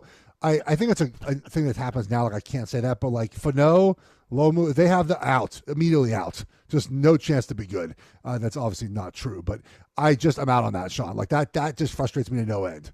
You don't need a back flap. You're an offensive lineman. Okay, which is a worse offense, the untucked shirt or the back flap? Untucked shirt, because you look unprofessional and you look like a bum. All right. Like, how can you be a professional or like ready to play football if you can't just tuck your shirt in? I mean, you just go out and play football instead of tucking your shirt in. You can do both. There's a standard for offensive linemen, Sean. All right, that's fine. I Okay, defer to your expertise. I guess you really can't have I was asking like an MMA no, but you really just everyone wears the same thing all the time. Yeah, I mean, there's no equivalency in MMA because it's just well, I guess some guys wear like the tight shorts and some guys wear the long shorts or the loose shorts or whatever. Some guys do the John Jones thing where they cut a slit in the side, like thinking that's going to improve their mobility that much. I don't know, but the young Jeff Schwartz. Okay, you're younger than me a little bit, so I don't know. Barely, but sure. I don't know that you were in like the glory years of the neck roll back in those, but did you ever have a visor? Did you ever wear the neck roll? Were you the kid coming up through Little League who had like the excessive shiver pads on the forearms? The shiver pads. Oh, the shiver pads. You sound like a shiver pad guy. No, I you never were, had the weren't you? I never had the You shiver talked about pads. this before. But I did have I was a big neck roll guy my first 2 years of high school ball. And then in Little League, I was a visor dude, man. I had the reflective visor. I still have it somewhere at my house. That's how cool that Wait, the shiver pad one is the one that like covers your top of your hand and all the way up to your elbow, right? Up to your elbow, yeah. Okay. Those We're things thinking are of the same so thing. sick. I saw a photo once of recently of Gene Upshaw with the Raiders. He probably had the most pads I've ever seen in my life of any human ever. And Gene had I think it was actual hard cast. Yeah, all the way up from his fingers to the top of his elbow. I mean, the bottom of his elbow. Yeah, who was talking? There was somebody talking about it on TV the other day. How they would cast the thumbs and just tape them up so you could it was jab somebody. Yeah, no, we what was that on? I know exactly what you're talking about. They were talking about their equipment manager was like the most important person because he was casting all their hands. What was that on? Yeah, what was that on? We both watched the same was thing. Was it Hall of Fame weekend? I don't know. It was more recent. I think it was this past. I don't know. It doesn't matter. But it was it might have been on the Kingdom. I don't think it was the Chiefs though. It was something where they were. I remember exactly what you were talking about. Like exactly that exact line, the exact quote about their trainer would tape would basically cast their hands and they would try to get it past the officials. Yes. So Gene Upshaw is like the man at that. His setup is great. So did you ever do a fancy sleeve situation, a visor, a neck roll? No. So the binky thing. No. In high school, I had the Dickerson helmet, but it was a full O-line one. It went all the way down. Okay. I thought that was pretty cool. And then no, I mean I wore half sleeves in college with elbow, and I always wore the elbow sleeves. So I wore half sleeves a lot because the strap under your shoulder, under your armpit would always give me a rash because it would rub too much. I instead of wearing a cutoff shirt where it would go it would get under the cut off right underneath the armpit area. Oh, yeah. I wore a long sleeve shirt that I cut so that part was always covered no matter what I was doing with my arms, of course, right? And so that's how I started wearing half sleeves in practice in the NFL, and I wore them in games in college. And then I wore the elbow sleeves, and I just had a ton of wrist tape. I used 6 different types of tape to tape my wrist. And I wore in the NFL, I wore an actual hard cast on one of my thumbs, my right thumb, that I would take on and off for practice and games. It had to be rebuilt 2 or 3 times a year; it just would bust. And I wore a thumb guard on my other thumb, a little thumb piece. Tape those tight. We were in Dick's Sporting Goods the other day, and I put pads on Emmy, and she just was shocked that I wore those. She's like, "You wore these? You wore these?" And I was like, "Yeah." And I hit her. I kind of did the double, fist on top of the shoulders. And okay, I don't know why this came to my mind. So Jordan Gross, Utah legend. Yeah. Obviously. Coming on the show tomorrow. What should I ask him? Okay.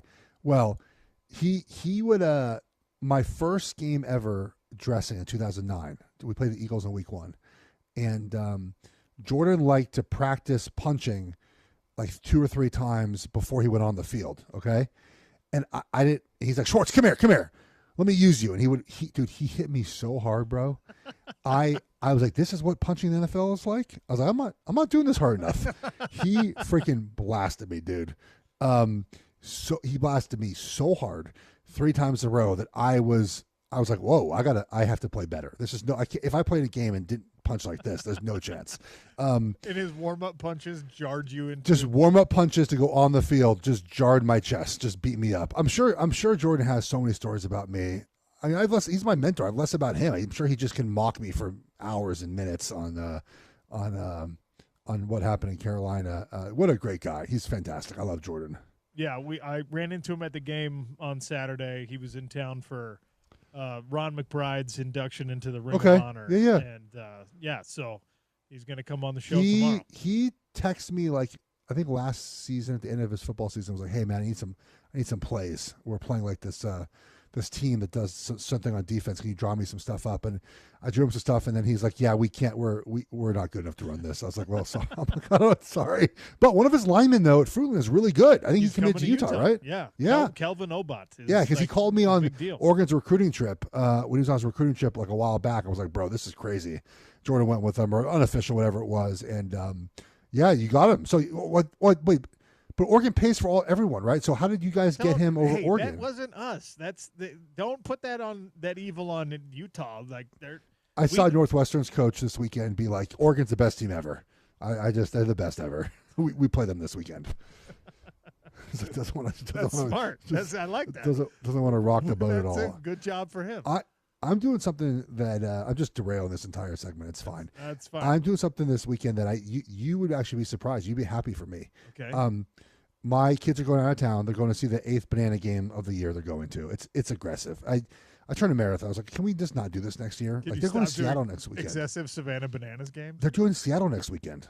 Next weekend. That's they're flying to Seattle. That's a long trip. Yeah. They're like, we're going to do a cultural trip. We're going to go all over Seattle. I'm like, there's not much to do. What cultural trip are you making? You're going to go to. Not much to do in Seattle. What are you talking about? How much for kids? What are they going to do in Seattle? They can go whale watching. They can go to the the problem is Museum. my kids are just going to say like I can watch my dad jump out of the pool or something. It's a problem. Fair. So I don't even know where I was going with what I was saying, but so this weekend. So I am going to go. I'm flying to Chicago to go to the Oregon game. Like I'm actually going to go out and venture in public, like sort of out of my for no reason. I don't have to go. I just want to go. Second time you're going to an Oregon game in one season. And I'm like flying to Chicago. I'm going to meet Dan Rubenstein, and he's going to make me pizza at his house Friday night, and then I'm going to go to the game. It's 11 Central, and then fly home afterwards. I'm jealous of that. It's not like me though to do something like that. I'm proud of you. Well done. Jeff, for those who don't know, is he's borderline antisocial disorder. He just doesn't want to be around human beings most of the time. I like being around the humans that I like. I just don't like anyone else. There's only like 4 people that you like. Yeah, I'll get 4 1/4. I'll put you as a quarter down. I get the 0.25. That's fine.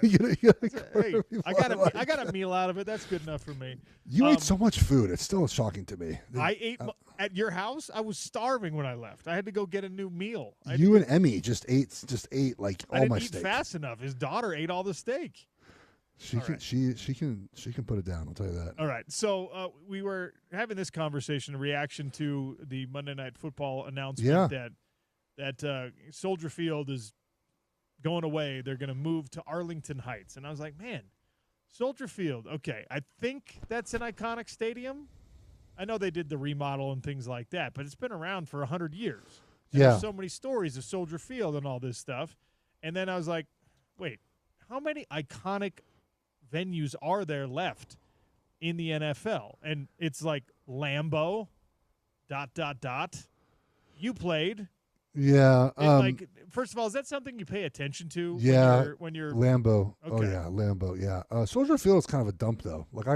It's actually a very small stadium compared to NFL stadiums. I think it's 60,000, something like that. It's not a big stadium. So the other one, I think the Superdome is pretty iconic in New Orleans. James is sitting here gloating because he built the case for the Superdome. He was like, I think it's just Lambeau. A couple of people said maybe Arrowhead, and James built a case for the Superdome. I think Superdome was one where, and obviously I was in division with them, but it felt like, because I think the Super Bowls are there, you know? Yeah. Arrowhead, I never played there as a visitor, so I don't really know. Buffalo's kind of an old dumpy stadium. It was fun to play there, but not like an iconic place. But Lambeau is easily the one still that feels that way. Otherwise, everyone's really had new places. I mean, the Cowboys are, I don't know if iconic's the right word, but certainly, and I was there super early when I was there the first season they built the new stadium. It certainly is a different, unique place to be. But Lambeau is really the only one left, man, that I think is super iconic like that. But, that's the way it is. I just hope these stadiums remain outdoors. I hate all the roofing on all these stadiums. Interesting.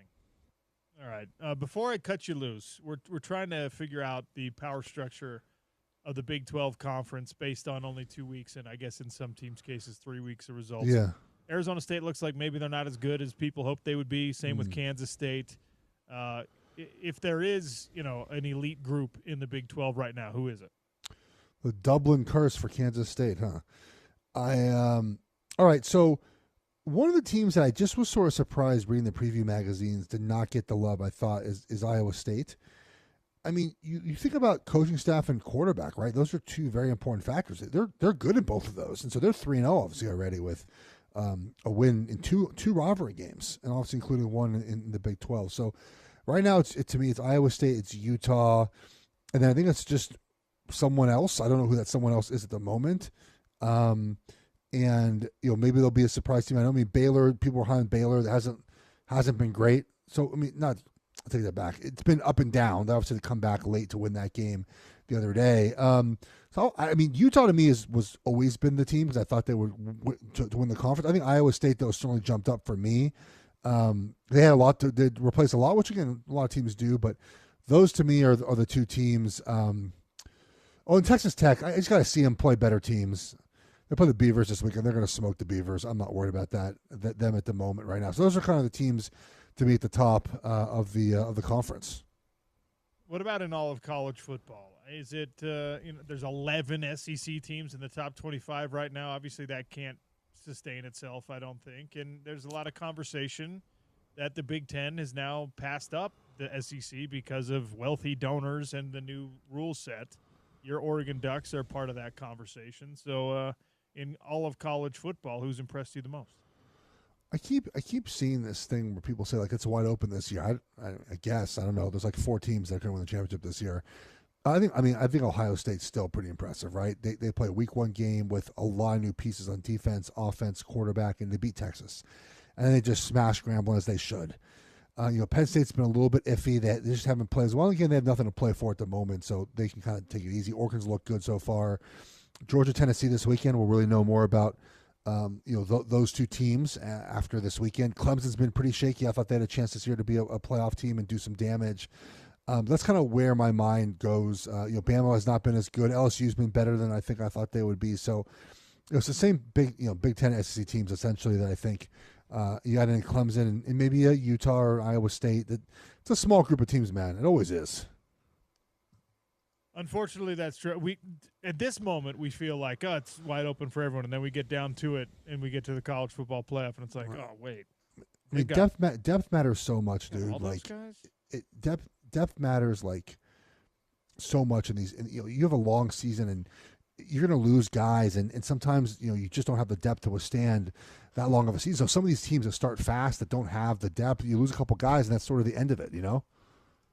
All right, before I let you go, I guess, like I said, Jordan Gross joining us on the show tomorrow. I'm going to ask him about beating you up before games. What other question should I ask Jordan Gross when he joins us? I find like his whole draft story so interesting. I know it's not now, but like he's famous because he was the guy that the Panthers drafted when the Vikings just didn't draft on time. That's him. Do you know that story? Now that you brought it back up, I remember it, but that wasn't even on my radar until this exact moment. He was the guy the Panthers drafted because the Vikings didn't draft in time. Were the Vikings in need of a tackle at that moment? I don't know, but they just did. I believe that's correct. That he was the guy that the Panthers drafted ahead of the Vikings when the Vikings did not draft on time. That's malpractice. I could be wrong, but I'm fairly certain I'm right on that. All right. We'll and that's like a pretty. Oh no! Wait, maybe it was. Oh yeah. So basically, the Jaguars jumped the Vikings and the Panthers jumped the Vikings. 2 teams. I didn't realize 2 teams did it. 2 teams jumped the Vikings, Jaguars and the Panthers. That's insane. How's that happen? How does that happen? They were trying to consummate a trade. Jacksonville selected next, were quick to pounce, turning the card to select Byron Leftwich, and the Panthers took advantage of the gap, selecting Jordan Gross. Wow. All right. But they drafted Kevin Williams, who ended up being a really good defensive tackle for 10 seasons, so pretty good. That's all right. Yeah. All right, I got this. I got a call to be on. Yeah, get out of here, man. Appreciate your All right, time. buddy. Talk to you later. Talk to you soon. That's Jeff Schwartz. We took up too much of his time. He's the man. Longtime NFL veteran along the offensive line. We text back and forth during important games in college football. He loves watching this Utah team, and the offensive line has lived up to the billing for the most part. Now, you get a different look at it last week because when you remove two pieces from that puzzle in Jaron Kump and Michael Mokafisi, you expect some kind of a drop-off. If anything, the main takeaway should be that, yes, it was an FCS opponent, but the drop-off was not significant enough that you should have some concern. The coaching staff thought those guys played really, really well, and that's your option when you're going up against Cal Poly, and Cal Poly's defensive linemen run like 260 instead of 300. But it's encouraging to know that at a position where it's almost impossible to have depth, the Utes do have some depth. Did you hear Spencer Fano tell Bill on the first coaches show that they break the huddle saying Joe Moore? That's awesome. Or Moore Award, something like that. So, dude, They Harding wants it bad. Harding wants it, and Spencer Fano and they're all veterans. I was going to say the veterans on that offensive line. They're all veterans. He's the youngest guy. They all know it. They've all been around long enough to know that's a special award for our position group, and we want it. So that's really cool. We need to tell Jeff Schwartz that so he inserts his influence a little bit more. Huh? Yeah, he's we kind of have an inside man, so to speak. You know what I mean? Can we circumvent the salary cap? Like, is there a Balmer we have that can send some fancy gift to Jeff Schwartz to try and influence the Joe Moore committee? Let's just call Steve Ballmer. Let's just hey, you have no problem doing this. Like, yeah. Would you like to do it for Utah football too? You're ethically bankrupt when it comes to these kind of things. Would you mind? Here's the problem. All right, if you win the Joe Moore Award, the trophy is like a 300-pound bronze. Yeah, where do you put that? Where do you put it?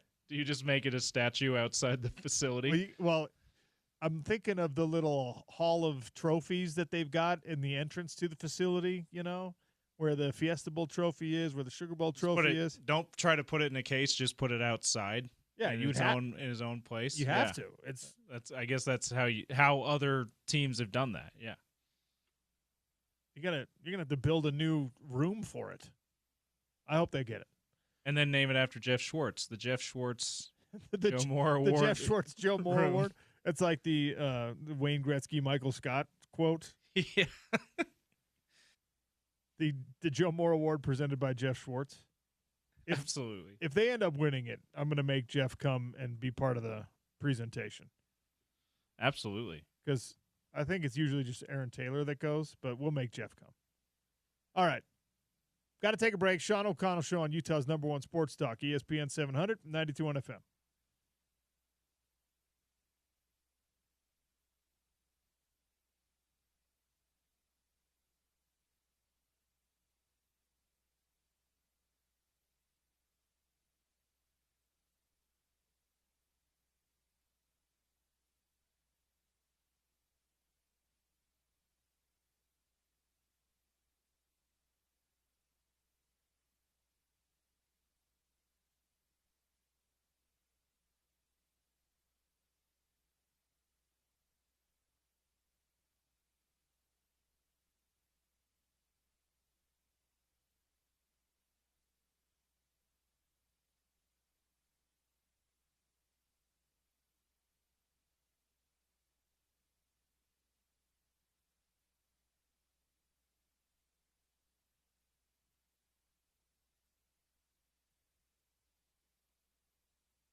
McCarthy in the first 3 quarters, 56 yards. He's thrown for 87 yards in the fourth quarter and 2 touchdowns. Has a 3rd and 1 right here. He's at the 14 of the Bears. Thielen in motion. Shotgun snap to the quarterback. He fakes it. He'll run it himself. Over the right tackle, the 10. Got a block at the 5. Sideline, pylon, touchdown! J.J. McCarthy with a touchdown run of 14 yards. This quarterback in his NFL debut is doing it all.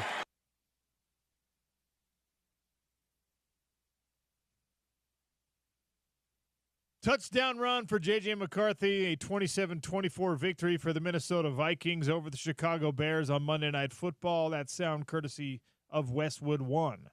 Kevin Harlan on the call. We are your home of Monday Night Football, Thursday Night Football, and Sunday Night Football. Also, Super Bowl 60 coming right here to our ESPN 792.1 FM airwaves. Reminder to all of you out there that there's a celebration of cannabis culture, music, and community happening, Canna Fan Fest at Granary District in Salt Lake City, September 27th, a one-day festival. They've got musical performances from Crooked Kings, Changing Lanes, Analia Brown, much more. Details are available at ESPN700sports.com. You can also click the ticket link and buy there. I've got topical trivia coming shortly, Big Willie's gift card today, so you can go grab your own hot lunch. We had the Sunrise Burger today. Burger patty, bacon, fried egg, and hash browns on a toasted bun. Amazing. The only thing that could have made that better, I would have gone overdone it on the hash brown thing, and I've got tater tots too. Oh, yeah. Then you got like a tater tot burger, or excuse me, a hash brown burger with a side of effectively hash browns, because that's what tater tots are. Effectively small hash browns. Yeah, you reference Michael Scott. It is a meal in a sandwich. Brain food. Delightful. All right. This is not necessarily front of mind for a lot of people right now, but fascinating details are emerging around this whole Clippers maybe circumventing the salary cap situation with Kawhi Leonard. A source speaking to ESPN said that the 2019, that's when it was, right? 2019 free agent negotiations with Kawhi Leonard and the Toronto Raptors soured because he was just asking for insane stuff, including, this is so great, he wanted ownership in the Toronto Maple Leafs. He wanted equity in the NHL team. And he wanted $10 million guaranteed in sponsorship money, with the caveat being that he didn't actually have to do anything in order to get the extra sponsorship money. So he asked for similar things that he asked the Clippers, except the Raptors didn't give it to him. The Raptors Great. were just like, what are you talking about? We actually no, like that's against the rules and that matters to us. Yeah, they talk about this. There's been a couple episodes on Pablo Torre Finds Out about this great podcast. If you haven't had a chance to listen before, check it out. They talk about how it was the 2021 contract extension that this aspiration deal, that's the company that the carbon credits company, Carbon Bank company that Steve Ballmer invested in, at least all evidence suggests, to circumvent the salary cap. He invested in there to circumvent the salary cap for Kawhi Leonard's contract extension in 2021. But the roots of Kawhi Leonard and Uncle Dennis, his unofficial agent, trying to get sweeteners from teams, does go back to that 2019 free agency after he wins a championship with the Raptors and eventually signs with the Clippers. Uncle Dennis, in particular, on behalf of Kawhi Leonard, was asking for the world. And every team, except for, it appears, the Clippers, said, yeah, we're not willing to break league rules to get your guy here, no matter, even if he might be the best player in the NBA right now. You know what's wild is that Kawhi Leonard, after making all these demands, also figured out, you know what? If my thing is getting a lot of money for not doing anything, I can just do that by being an NBA player. It's one of the wildest things. And thus the invention of load management. Do you know what percentage of games in his career do you think Kawhi Leonard has missed? It's at least 40%. It's 35.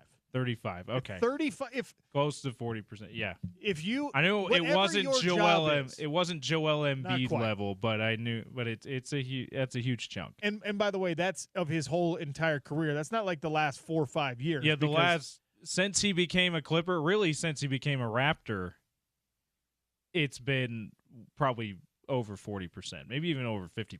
He has missed 379 regular season games.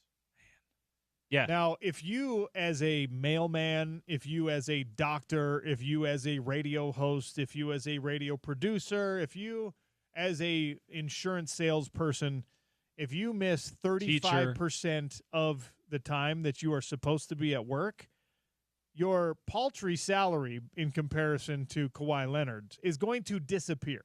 Yeah. He just gets to keep the money. So we've done this to the youth of America, thinking you can get something for nothing. Kawhi Leonard and his camp very clearly have had it as part of their MO. I want money for doing nothing. I want money for nothing. And in the NBA, you can have it. You say back spasms. You say nagging knee injury. Ooh, my hamstring's a little tight. You say, ooh, I got a calf problem. You don't want me to Tyrese Halliburton this thing, do you? And you can have your money. And the teams have little to no recourse. They don't set the precedent of being like, oh, well, let me check out and if this is real or not, because they don't want to get involved in any of that kind of thing. And you got arbitration with the Players Association and all this crazy stuff. So, like Kawhi Leonard, and he's not the only one, but Kawhi Leonard is the one who's the spotlight is on right now, is like public enemy number one in I'm getting money for doing nothing, including 35% of my NBA salary. I'm getting money for not playing basketball. I have to give you so much credit for making that reference and making that joke, because that's the kind of thing that Pablo and his guests would say on his podcast. That is sometimes not about serious things, but it's all serious investigative journalism that they have a lot of fun with. That's the kind of joke that they would make. In the over 2.5 hours of episodes so far about this thing, not a one has made that joke. Well, it's amazing. Like I have to give you tons of credit for that, because it's right there, and I didn't even think about it because I'm engrossed in this story. But he really has been one of the face of NBA players collecting checks for not doing their job.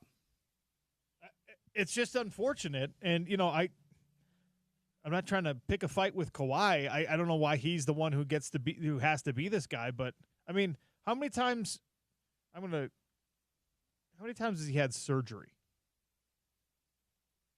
Yeah, I don't know. And partially torn ACL in his right knee in 2021. And then right. He had a meniscus in 2023. So those are legitimate injuries. Yeah, you remember the 2021 came in the series against the Jazz when they beat the Jazz. So we're familiar with that around here. So, I mean, you're probably talking about 100 or more games that legitimately you can't help but miss, because you got to rehab from these. Meniscus is oftentimes just a little cleanup. And a partial tear of the ACL, I don't know the difference between a full tear rehabilitation and surgery versus a partial tear.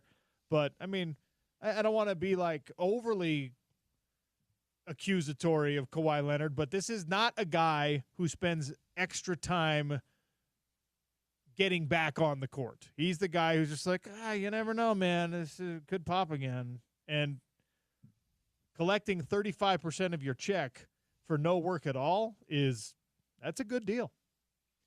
All right, Sean O'Connell Show will wrap things up with some trivia next on ESPN 700, 92.1 FM.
Before we turn it over to Spence Checketts and the drive, a Big Willie's gift card for whoever can answer this question at 877-353-0700. We talked on the show today about how the NFL might be running out of iconic stadiums, and the announcement was made prior to Monday Night Football last night that Soldier Field, home of the Chicago Bears, is going to be retired in favor of an Arlington Heights suburban stadium development. What year did Soldier Field open? 877-353-0700. If you know the answer to that question, we'll give you a gift card to Big Willie's, 1717 South Main. Go grab a hot lunch. Today we had the Sunshine Burger, and it was fantastic. They're bringing us more food tomorrow. They brought us excellent food yesterday in the crispy Cobb salad. They really take care of us, and they'll take care of you. Tell them OC sent you. Great place to watch this weekend's game against Wyoming, because you're not making the road trip to Laramie. Let's just be honest with each other, okay? You're probably not going. And I'm not going to judge you for that. It's not the best road trip you can make. It's not the best use of your time driving to Laramie, okay? And you certainly ain't going to fly there. So, if you missed any of the show today, you can find it at ESPN700sports.com on the ESPN 700 app. You can watch us on YouTube as well. We've got a big week still to come. I mentioned earlier when we were talking with Jeff Schwartz, his former teammate, the guy who kind of mentored him as a young offensive lineman with the Carolina Panthers, a Utah football icon, one of the best players to ever play at the university, one of the best players certainly in the Ron McBride era, Jordan Gross, now the head coach at Fruitland High School, and the guy who developed Kelvin Obot, who's a big-time recruit for the University of Utah. Jordan Gross is going to join us on the show tomorrow, so that'll be a lot of fun. Yeah, Jordan Gross, Trevor Riley in studio as he is every Wednesday at noon. Josh Furlong as well. So it should be a fun show tomorrow. And then of course Thursday is your favorite day of the week. Dishing with Devin, Eric Weddle. Dishing with Dev, so Eric Weddle. Friday we got Coordinator's Corner. Yeah, and Bill Riley. So we're it starts to ramp up tomorrow as we get closer to game day, Utah versus Wyoming. And we'll probably spend most of the day talking about Eurobasket. Absolutely. JK, we won't. Although Lowry Markkinen is killing it. As he did, 3 years ago when that was kind of his breakout. That was the kind of what Will Hardy and Justin Zanuck and Danny Ainge and company point to is like, it was that tournament, watching him in that tournament, that helped us see what the things he can do that he wasn't quite doing at the NBA level yet. And he was awesome that first year. Not quite as good last year, but it certainly helped unlock some things at the NBA level. He's continuing that this year. Thanks to everybody for listening. Stay tuned for the drive with Spence Checketts. He's where today? Dish Pros, 486 West, 4800 South in Salt Lake. Also, Kyle Whittingham Coaches Show tonight at 6. So you got to be listening at least till 7 tonight on your home of the Utes and Utah's #1 sports talk, ESPN 700 and 92.1 FM, proud part of Utah's ESPN.